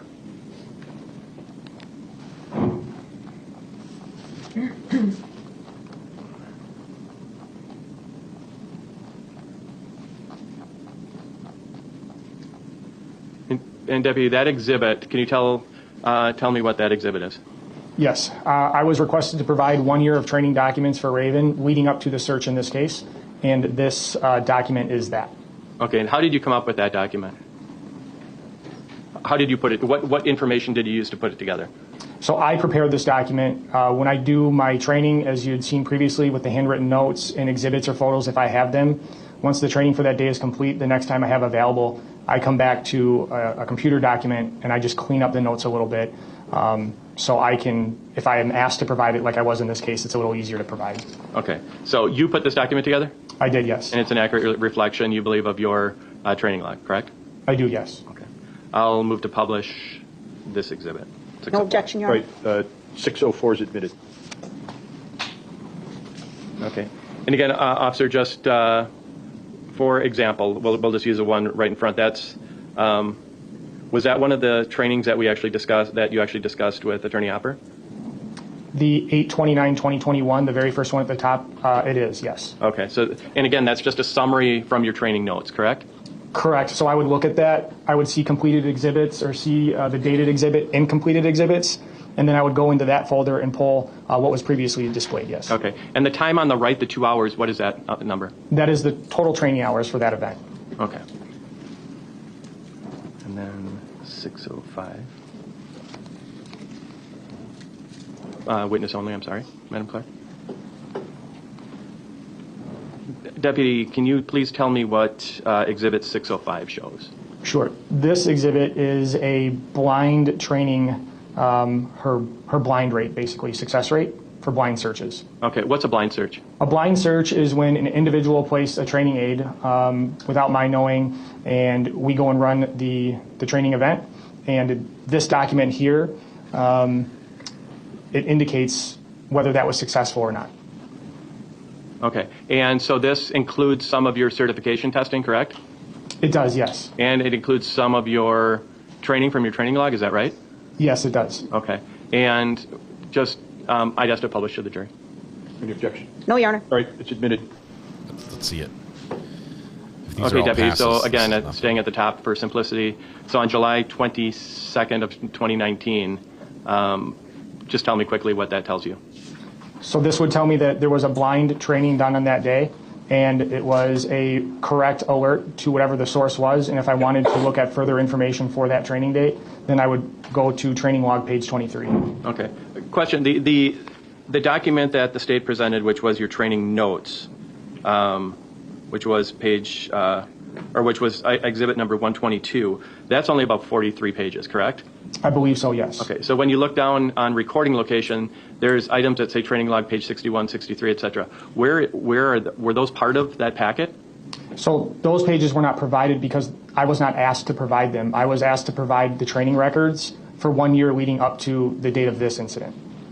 Okay, so obviously the packet that was your training notes is just a small part of your total records. That would be correct, yes. Okay, just so I understand. And then so you've obviously a lot's in green, but then on February 2nd, 2020, it looks like there were, that marks obviously what we discussed a few minutes ago about your certification, correct? Correct. That would indicate that that was one that was missed, so false negative, meaning the canine did not alert to it. Okay, thank you.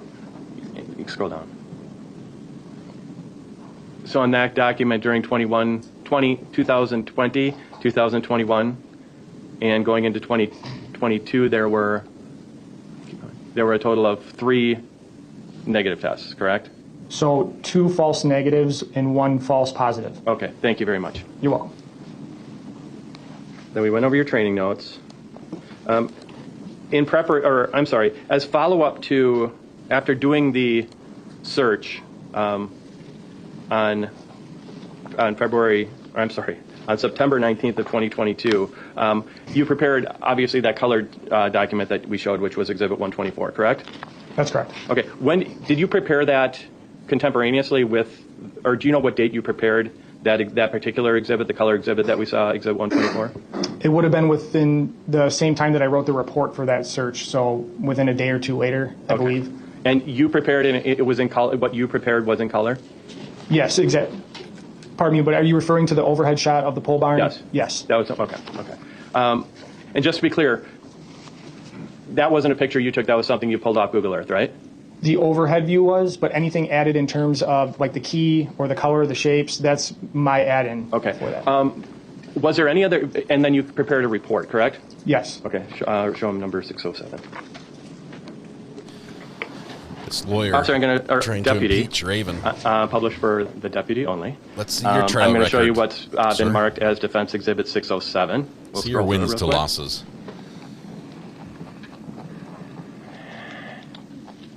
And deputy, can you tell me what that document is? This document appears to be my report from the search in this case. Okay, and the third page of that report is the photo just in black and white, correct? Correct. The diagram. Yes. Okay. If we could publish that to the jury. Any objection? No. All right, 607 is admitted. Okay, deputy. So obviously at the top it indicates the date and where the location was, correct? Yes. Okay. And it looks like you were initially called on the 17th, which is when the vehicle was seized, but you didn't get there until the 19th. Is that right? That's correct. Okay. Is there a reason there was a delay in you arriving there?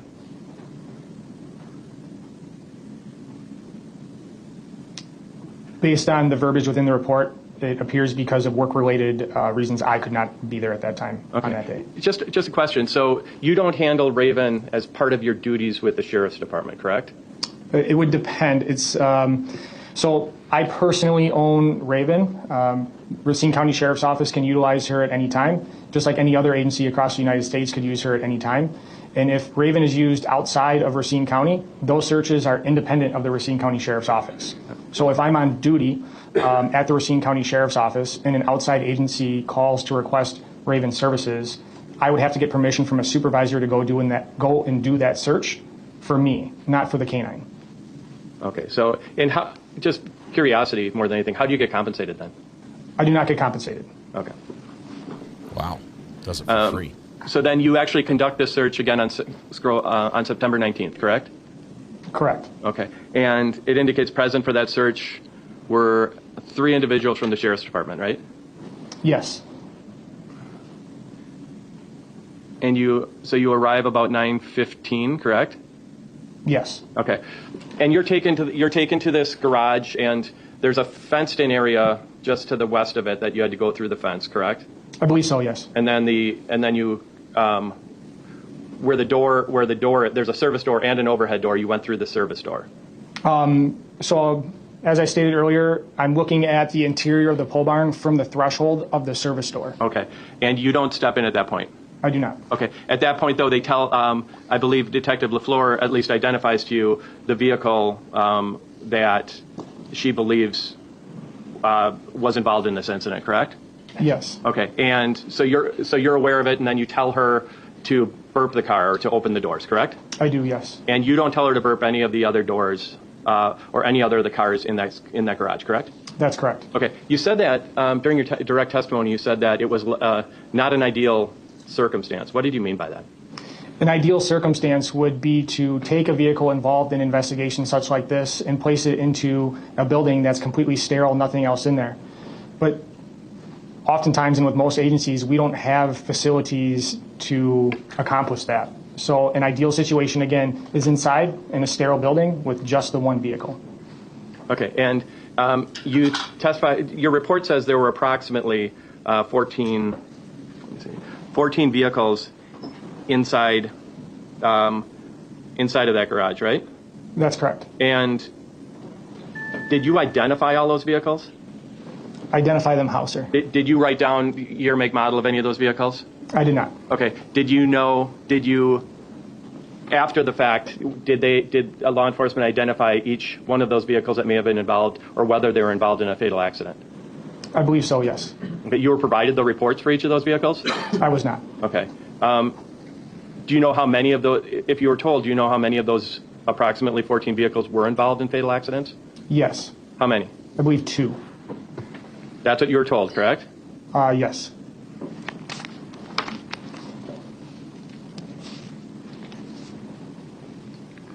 Were you told specifically which 2 of those vehicles were involved in fatal accidents? If I was, I don't recall which ones. Okay. You were able to, you indicated that there were at least 2 changes of behavior as the canine walked down the north side of the building, correct? That's correct. And you were told after the fact that, from your testimony, 2 vehicles were involved in fatal accidents, correct? Yes. Were you told specifically whether those 2 were the vehicles involved in fatal accidents? I don't recall if those 2 specifically were involved. So you don't know whether those were false changes of behavior or positive changes of behavior, correct? Can you repeat the question? A change of behavior indicates that the dog is at least having a mild alert to something, correct? Not an alert, just noting that her behavior is changing. Okay.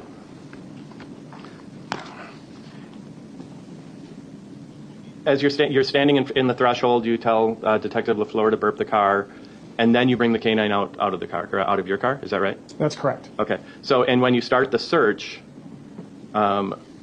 you give her the command to begin, seek, or whatever the word was, and you walk right by the target vehicle, correct? The target vehicle's on your right, correct?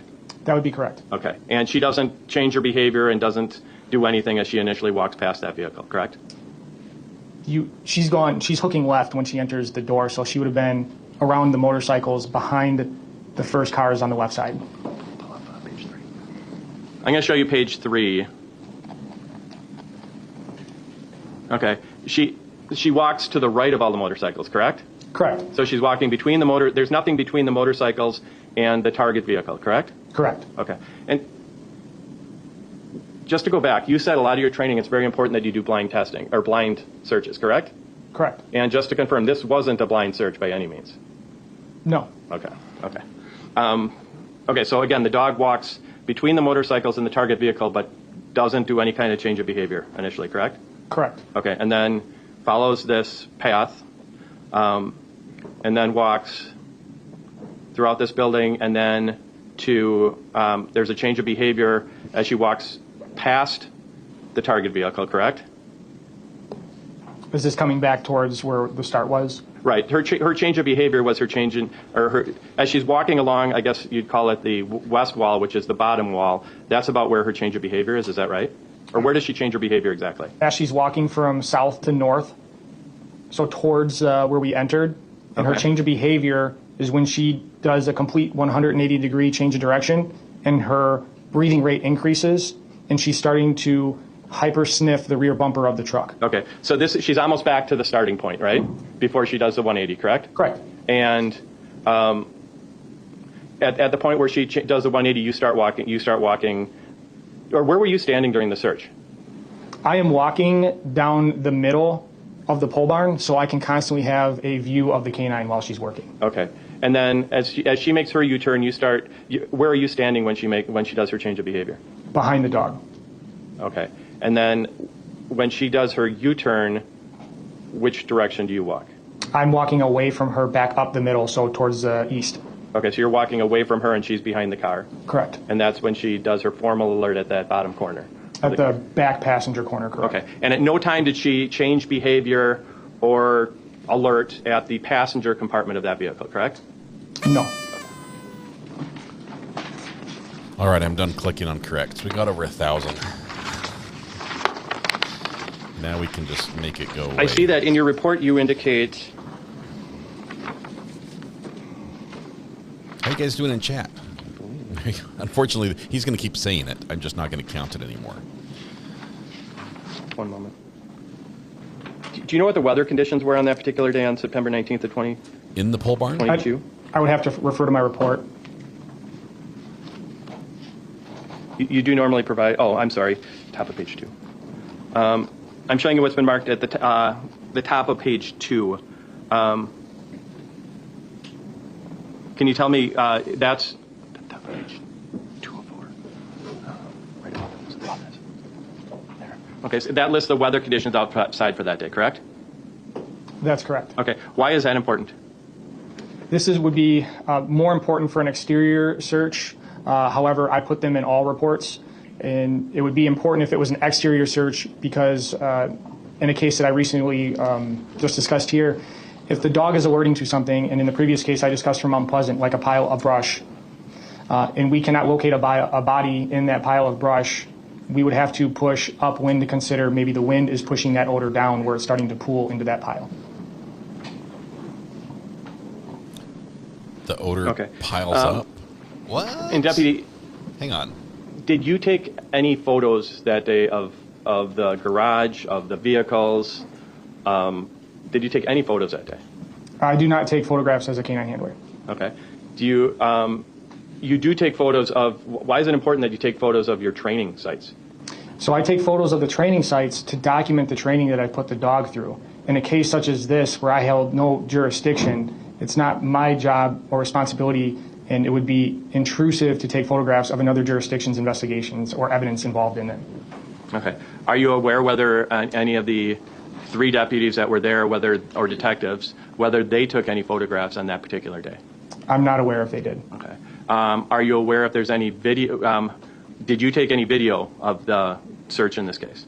I did not take any video of the search in this case. Are you aware of whether there was any video taken in this case? I'm not aware of any video.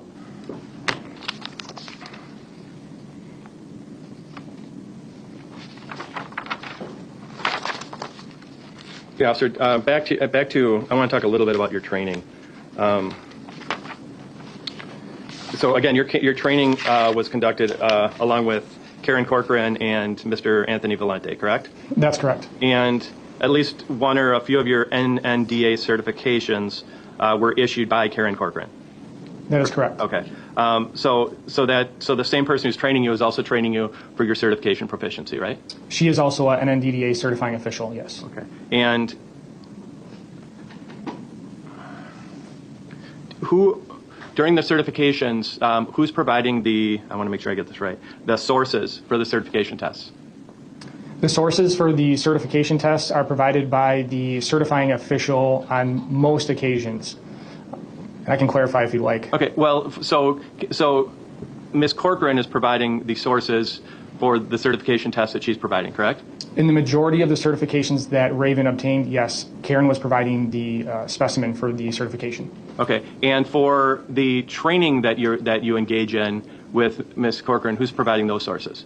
99% of those trainings, I provided the sources. Okay. And you're using you and Ms. Corcoran basically have the same set of, just a different set of sources, but kind of the same stuff, correct? Yes. Karen's able to provide at times for training we've been to. For example, in the significant trainings portion on the large source, it was an entire leg, which may sound gruesome. It's just nice to have for a canine training when it's not typical specimen you get to train with. She just brought that from home? You testified that the dog, you don't train your dog to hit necessarily on or you said on a large or a small amount of blood. Is that right? That'd be correct. So how do you train your dog on blood? So for blood, it's tricky. I have asked permission in the past on scenes where there is a lot of blood pooling for permission to run the dog to document that as a training. Okay, but those are live scenarios. You don't do independent training on blood, though, correct? That'd be correct. Okay, and again, it's because blood is everywhere. Correct. If blood is included in any training notes or in a training log, it's because it's attached to some other type of specimen where we would want a lower threshold. Okay, and you understand that obviously there was blood in a lot of the organs or tissue that you use, right? Yes, that's correct. And there's blood marrow in the bones, correct? That is correct. So there's always a component of blood in probably all of your sources. Is that right? Except for skull and some bone with tissue that I have. Okay. But yes. Okay.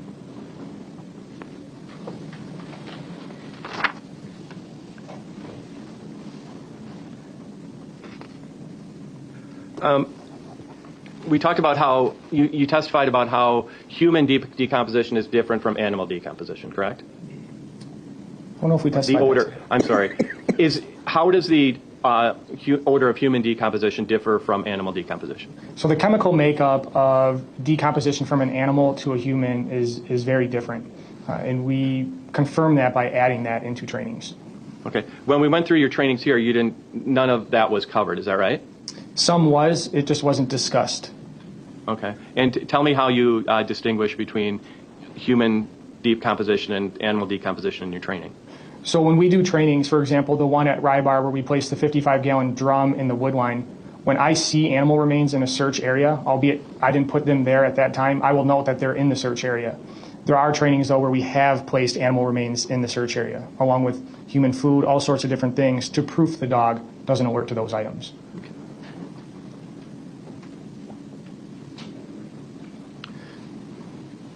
You also, at the beginning when you talked about how you became, or how you started your process, you said you read some studies and things like that. Who directed you to read those studies?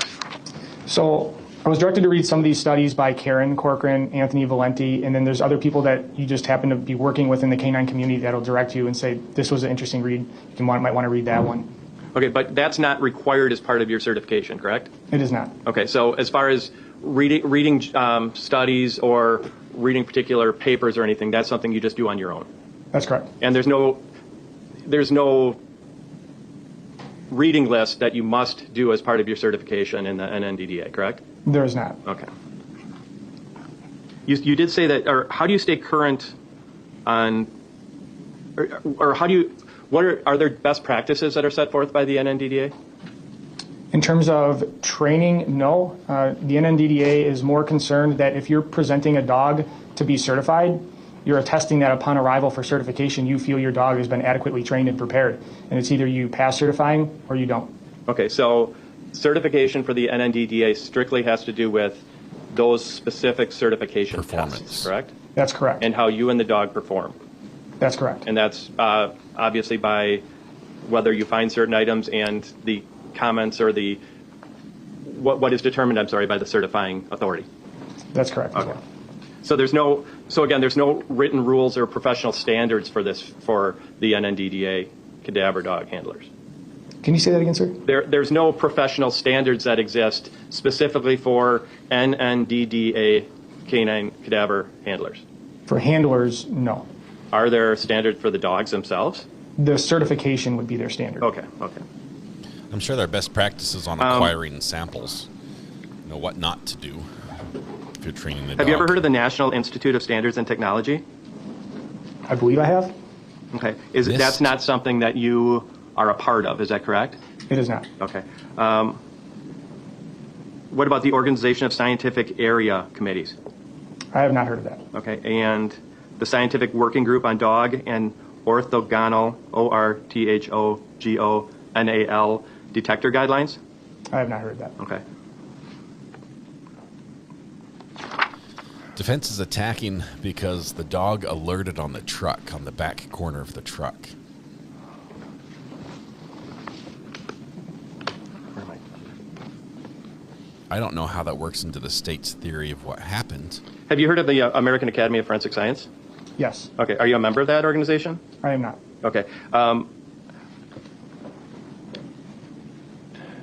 You work throughout your time as a deputy and as a detective. You've worked with the Wisconsin State Crime Lab, correct? I have, yes. And you understand that they have certain guidelines and standards for their forensic studies, correct? Yes. Okay. And you understand that those standards would provide a difference between just operational proficiency testing versus forensic reliability validation, correct? Can you repeat the question, please? Okay. You're in your what you've been doing through the National Narcotic Drug Detect. I want to make sure I get it right. It's not drug detection. The National Narcotic Detector Dog Association. That's certification, correct? Yes. And that's to make sure your dogs are proficient in the search for cadavers. Yes. Okay. And you understand that when, like the narcotics, when you're dealing with something like the crime lab, where they're doing testing, correct? You're aware that they do testing on certain things, right? I'm aware. Okay. And that they have certain standards that are forensic standards, correct? Yes. Okay. So you understand the difference between operational proficiency and forensic reliability validation, correct? Just that they exist. I probably couldn't get into much detail on that. Okay.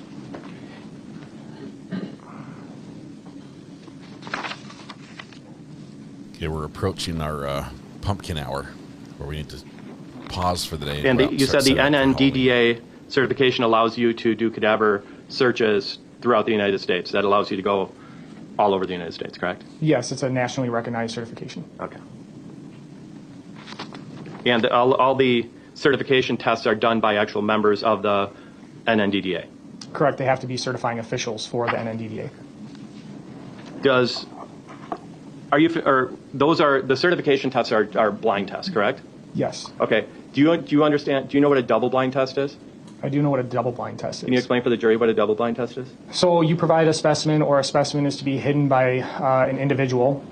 That individual then tells another individual that, hey, the specimen's been hidden. So now the person that is telling the handler to begin the training event or the search, that person doesn't even know where it's been hidden. So it's twice blind. Okay. So the evaluator, technically the primary evaluator doesn't know, and the handler doesn't know, correct? Correct. Okay. And can you explain the benefit of that? The benefit of that would be that if there were to be any queuing going on, it would be near impossible, because the individual that placed the specimen is the only one that would know. So now the evaluator would not even know. So the evaluator couldn't cue the handler to say whether or not that was a correct train formal alert to whatever source the canine is alerting to. Okay. So it's real important that both in training and certification that there's no queuing by the humans who are in the room, right? Yes. Okay. And double blind obviously provides an extra layer of protection from that. It can, yeah. Okay.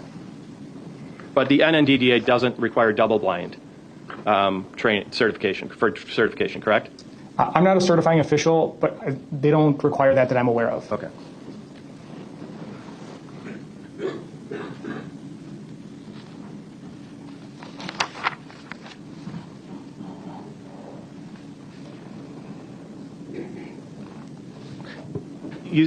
You indicated that you use some bone fragments or bone material for your training, correct? Yes. Are those, just a question, are those treated with anything before they're provided to you, or are they fresh and, I guess, virgin? They're not treated with anything. Okay.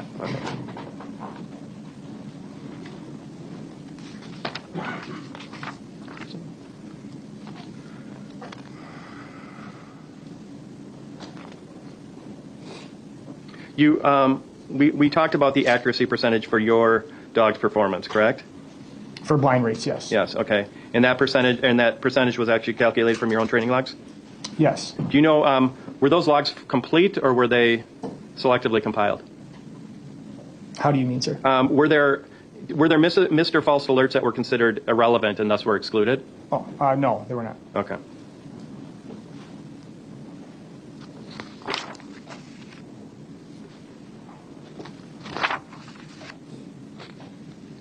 Does the NNDDA require that you keep a training log? They do not. Okay. I'm still interested in the fact that this guy is a private citizen, can buy body parts to train a dog. Regarding your training, let's talk a little bit about your training log. the times that you put into your training log, we saw the column that had hours on it. Is that right? Yes. Okay. And when you put those hours down, that's basically from the time you arrive at a site until the time you leave the site, correct? In some cases, yes. Okay. And if not, then you make notations maybe in your notes. Is that right? Yes. But so, for example, if you're at a training site for 2 hours, the dog is actually only engaged in actual search for cadaver materials for 10 minutes. Is that about right?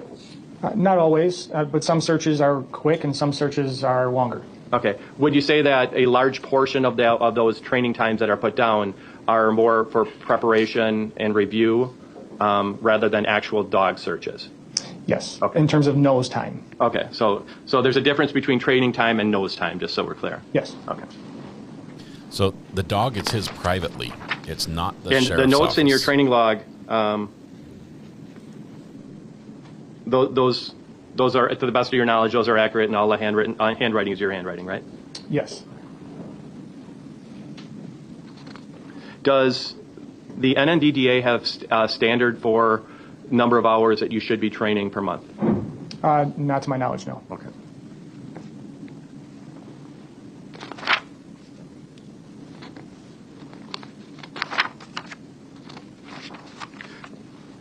So when not training, your dog lives with you and your family. That's right. You said, correct? That's correct. Okay. And she obviously is a large part of her life is just as a home pet. Is that right? Yes, that's correct. She doesn't go out with you on patrol actively or anything like that? There was a point in time where Raven would be in the office when I was in the detective bureau, but when I left the detective bureau to go work Metro Drug Unit, she was no longer coming to work with me. Okay.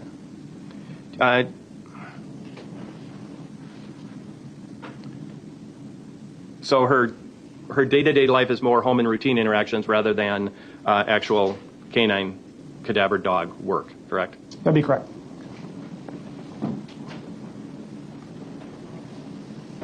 And you don't know, you're not with Raven all the time, correct? No, I'm not with her all the time. Right. So she's usually at home with your family a lot? That'd be correct. Okay. So you don't necessarily know what interaction she's getting into in your yard or anything like that either? That I would know. Okay. Is she here today? Can we see her?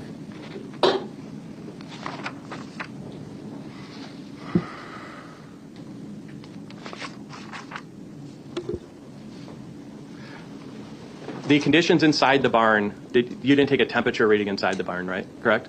I did not. Okay. Was it noticeably warmer or cooler or about the same temperature as outside?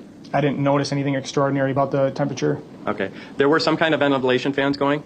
Yes, I believe so. Okay. You don't know, you couldn't tell, though, what direction the air was moving within that pole barn, though, correct? I could not. Okay, but there were some kind of fans going on, so air was circulating somehow, but you don't know what direction or what speed or anything like that. I believe there were fans in the louvers at the peaks, but I don't know air movement, which direction it was moving in the pole barn. And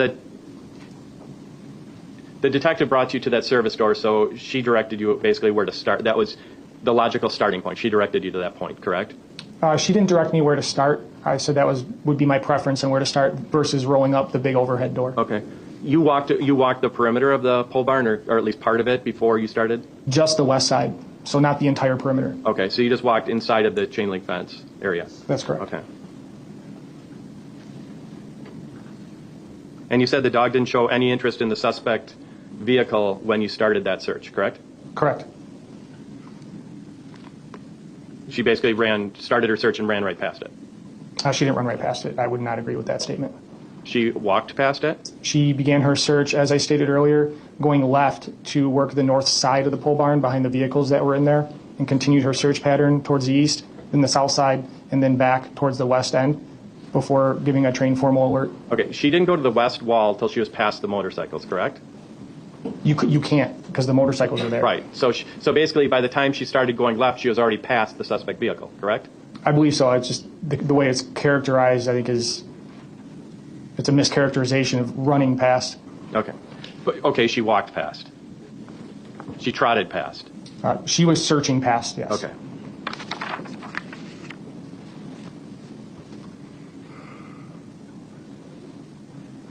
And the vehicle was parked right in front of the service door, correct, on the west end of the barn, correct? The overhead, the larger door. Oh, I'm sorry, the overhead door. And the service door is just to the left of the overhead door. That's correct.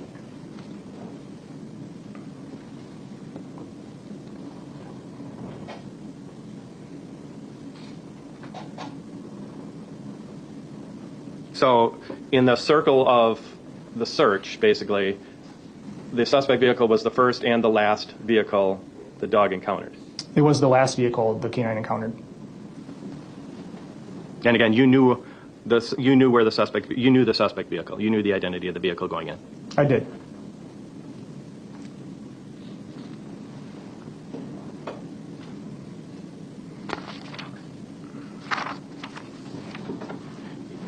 If you were to learn that there were more than 2 vehicles involved in fatal accidents in that garage, would that change anything about your analysis of the search? It would not. Are you familiar with, you talked about how you use, in training, you use items, source items that aren't necessarily human remains, correct? Like scent articles? Scent articles. I couldn't remember the name. Yeah, scent articles, right? Yes. And scent articles aren't cadaver material, correct? That's correct. And they get the odor from touching or being near cadaver material, correct? That's correct. Okay. In fact, we learned about that barrel that had closed containers inside of plastic containers, closed containers inside of sealed plastic bags inside of a barrel, correct? That's There was correct. one training, and then the next training was that barrel without all that material, correct? That would have been 2 trainings later. Right, but the barrel had a cadaver scent to it, enough for the dog, okay? That's correct. So you agree that scent can transfer from one thing to another, correct? Yes. Okay, wouldn't you agree that in a small pole barn with vehicles that have been involved in fatal car accidents, do you believe that there'd be any transference going on in an enclosed pole barn in that environment with all those cars? In this instance, no. Why do you say that?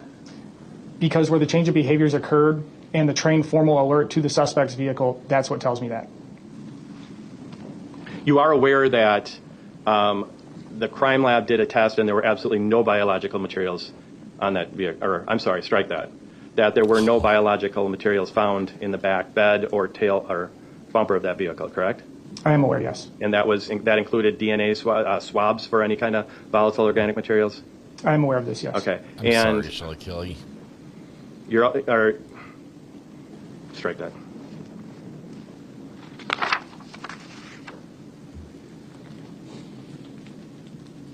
Were the ventilation fans running while you conducted the search? I do not recall if they were running. You didn't smell any decomposition odor during the search, correct? I do not recall an odor of human decomposition during the search for myself.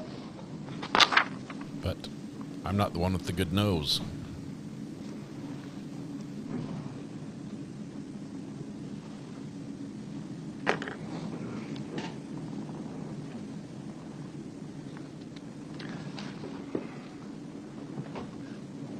You indicated when Raven provided her change of behavior at the rear bumper of Mr. Pahl's vehicle, you kind of walked along the passenger side of the vehicle, kind of toward the center of the barn, correct? After she did her change of behavior, 180-degree change of direction, Yep. and then she's going back to the back passenger corner of the truck as I'm walking away down the center of the pole barn. Okay. Right before that, you were kind of walking behind her, correct? Yes. Okay. So you're basically going east along the driver's side of the pickup truck as Raven's walking back toward that back corner, correct? I'm not along the side of the pickup truck. I'm feet away from the truck, but yes, I'm walking east while Raven is at the rear of the pickup Okay, truck. so you changed direction, correct? Yes. And shortly after you changed direction, Raven sat at that corner of the truck, correct? No, that's not correct. Okay. Then, so a minute after you walked away, Raven sat at the corner of that truck? No. 10 seconds? That would be closer to being accurate than a minute, yes. Okay, so by that time you were well away from Raven, almost to the middle of the pole barn, away from her, which is not consistent with how the whole search has been going, correct? No, that's not accurate. I was not that far from her. Okay. You said you changed direction when she changed direction. He's trying to say you cued correct? her. Correct. How long? And you said it was about 10 seconds. It isn't a matter of seconds between the change of the direction of the dog. So now the dog is walking south along the bumper of the suspect vehicle. Right. And you're walking toward the middle of the pole. Now I'm walking back towards the east as she hits the corner, and she's hyper sniffing the rear passenger corner of the bumper as I'm continuing to watch her, and I'm walking away from the truck. My distance from the truck, maybe 10 to 15 feet. Okay.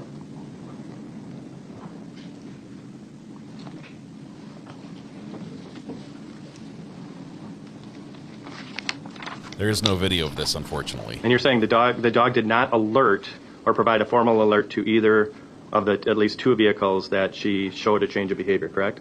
There's no other trained formal alert in the pole barn other than on the suspect's vehicle. Okay. And she didn't show any change of behavior to any other vehicles in that pole barn? Other than the two previously testified to. Okay. Did she show a change of behavior when she walked by any of the motorcycles or the moped? No.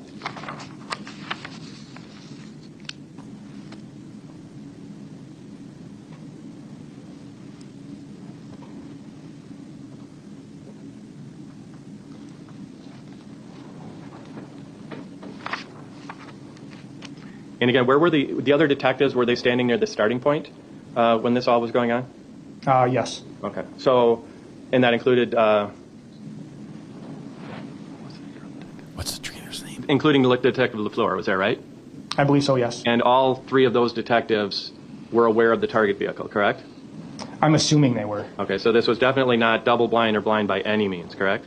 It is not. Okay.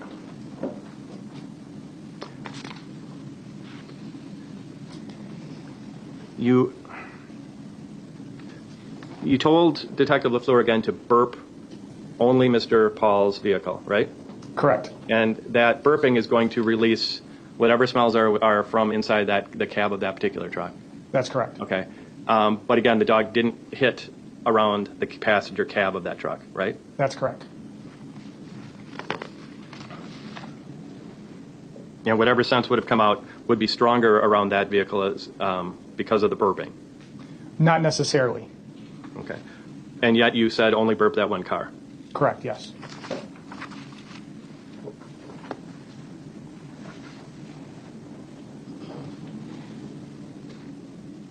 So for there to be a cadaver hit on the car, would it indicate that he went back to the body at some point after she died?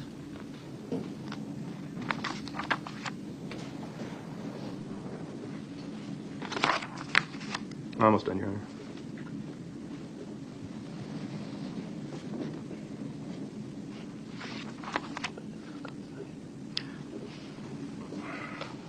Officer Wood, again, this was not an ideal circumstance. Would it have been better had, say, 5 vehicles been brought outside to an open field area for you to conduct the search? No, that would not have been better. Why not?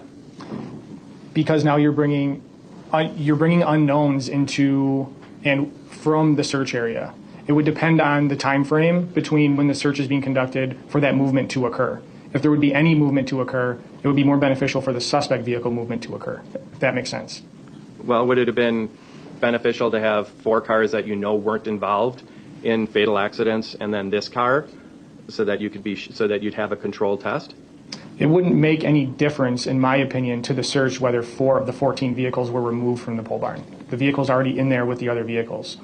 Right, but what about moving the entire test outside with the suspect vehicle and 4 other vehicles so that you have an open area where where cross-contamination may not occur? That has been done. Okay. And where this public works area is, there's a lot of open area around there, correct? You were out there. Yeah. Okay.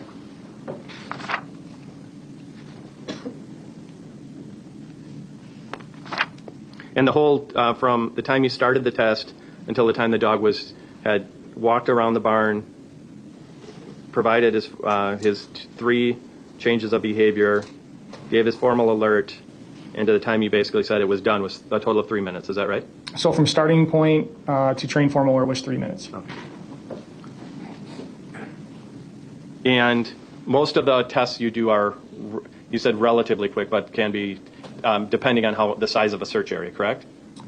For that type of search, the length of time it took is pretty average. Okay, so interior searches are generally happen pretty quick. Is that right? That is correct. Yes. Okay, and when have you done interior searches where it's a clean environment where there's no no object?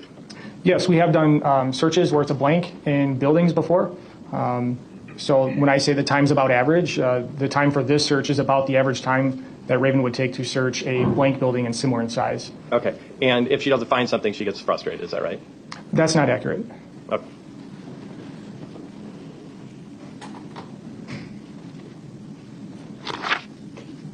She just likes to work.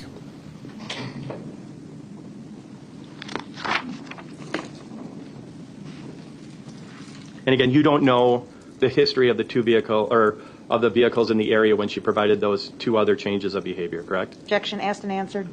Thank you. Next question.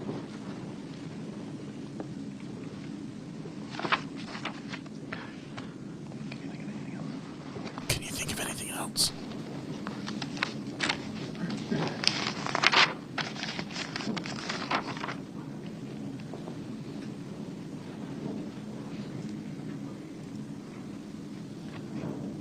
Larlu Liz, ours is about to begin. We're going to wrap up here in just a minute.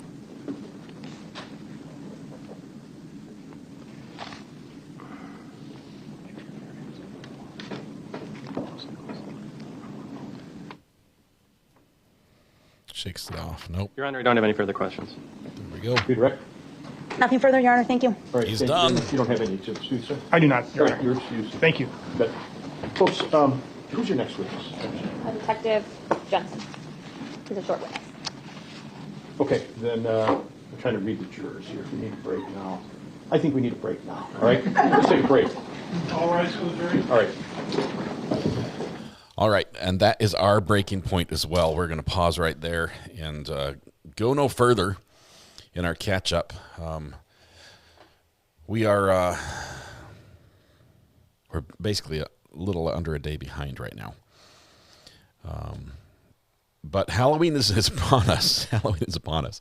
We've already built a portal. We're going to portal from here to the Halloween stream, which is not going to start immediately.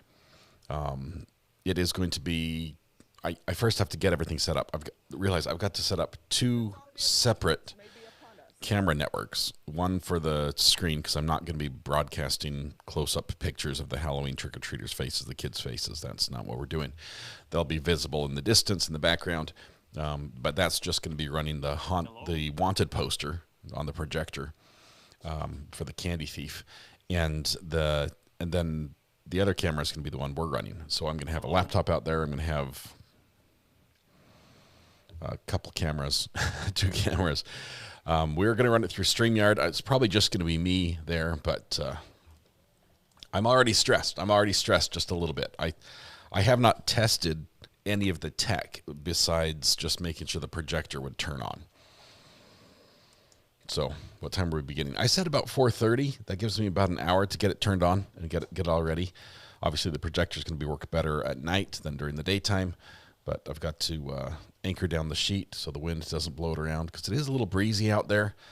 We have to put up a little more crime scene tape. We've got to go check the fake blood to see if I need to spread some, I don't know, anthill sand on it to dry it out a little bit so kids don't get all covered in blood. I need to grab my remote control for the UV lights and get my wireless mics and everything. We got a lot of work to do. So with that said, please join us tonight for the Halloween stream.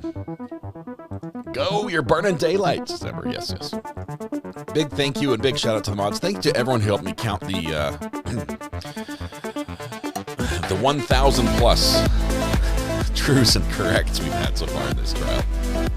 It's been a lot. It's been a lot. Are you still liking the projector? Would you recommend it? No. It's actually broken. It's one of the polarized filters is coming off on one color, so there's like a yellow tint in the corner, but it works for what I'm doing. I'm going to throw the projector away when I'm done. Oh, actually, I'm going to take out the prism, the little color splitting prism, and then I'm going to throw the projector away. You can't even buy parts for it anymore. It's an old one. I got it for like $100, which was more than it's probably worth, but I needed it and it works. Anyway, tonight when you go home, please hug the people you love, smile at someone, make their day just a little bit better, and please stay safe till we go live with our trick-or-treating live stream tonight. Join us. Join us in my quest to give away 50 pounds of candy.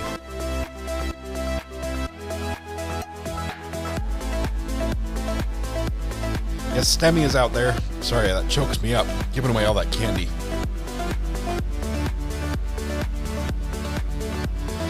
All right. There we go. It's going to be fun. Yes, I might show you the poll as well. So, it's going to be great. You guys, have yourselves a great night. We will see you here in a little bit with the live stream for Halloween. Be safe, folks. We'll see you in a bit. Bye.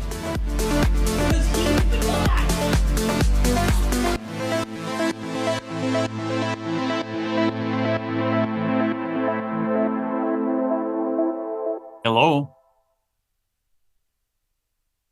Hello?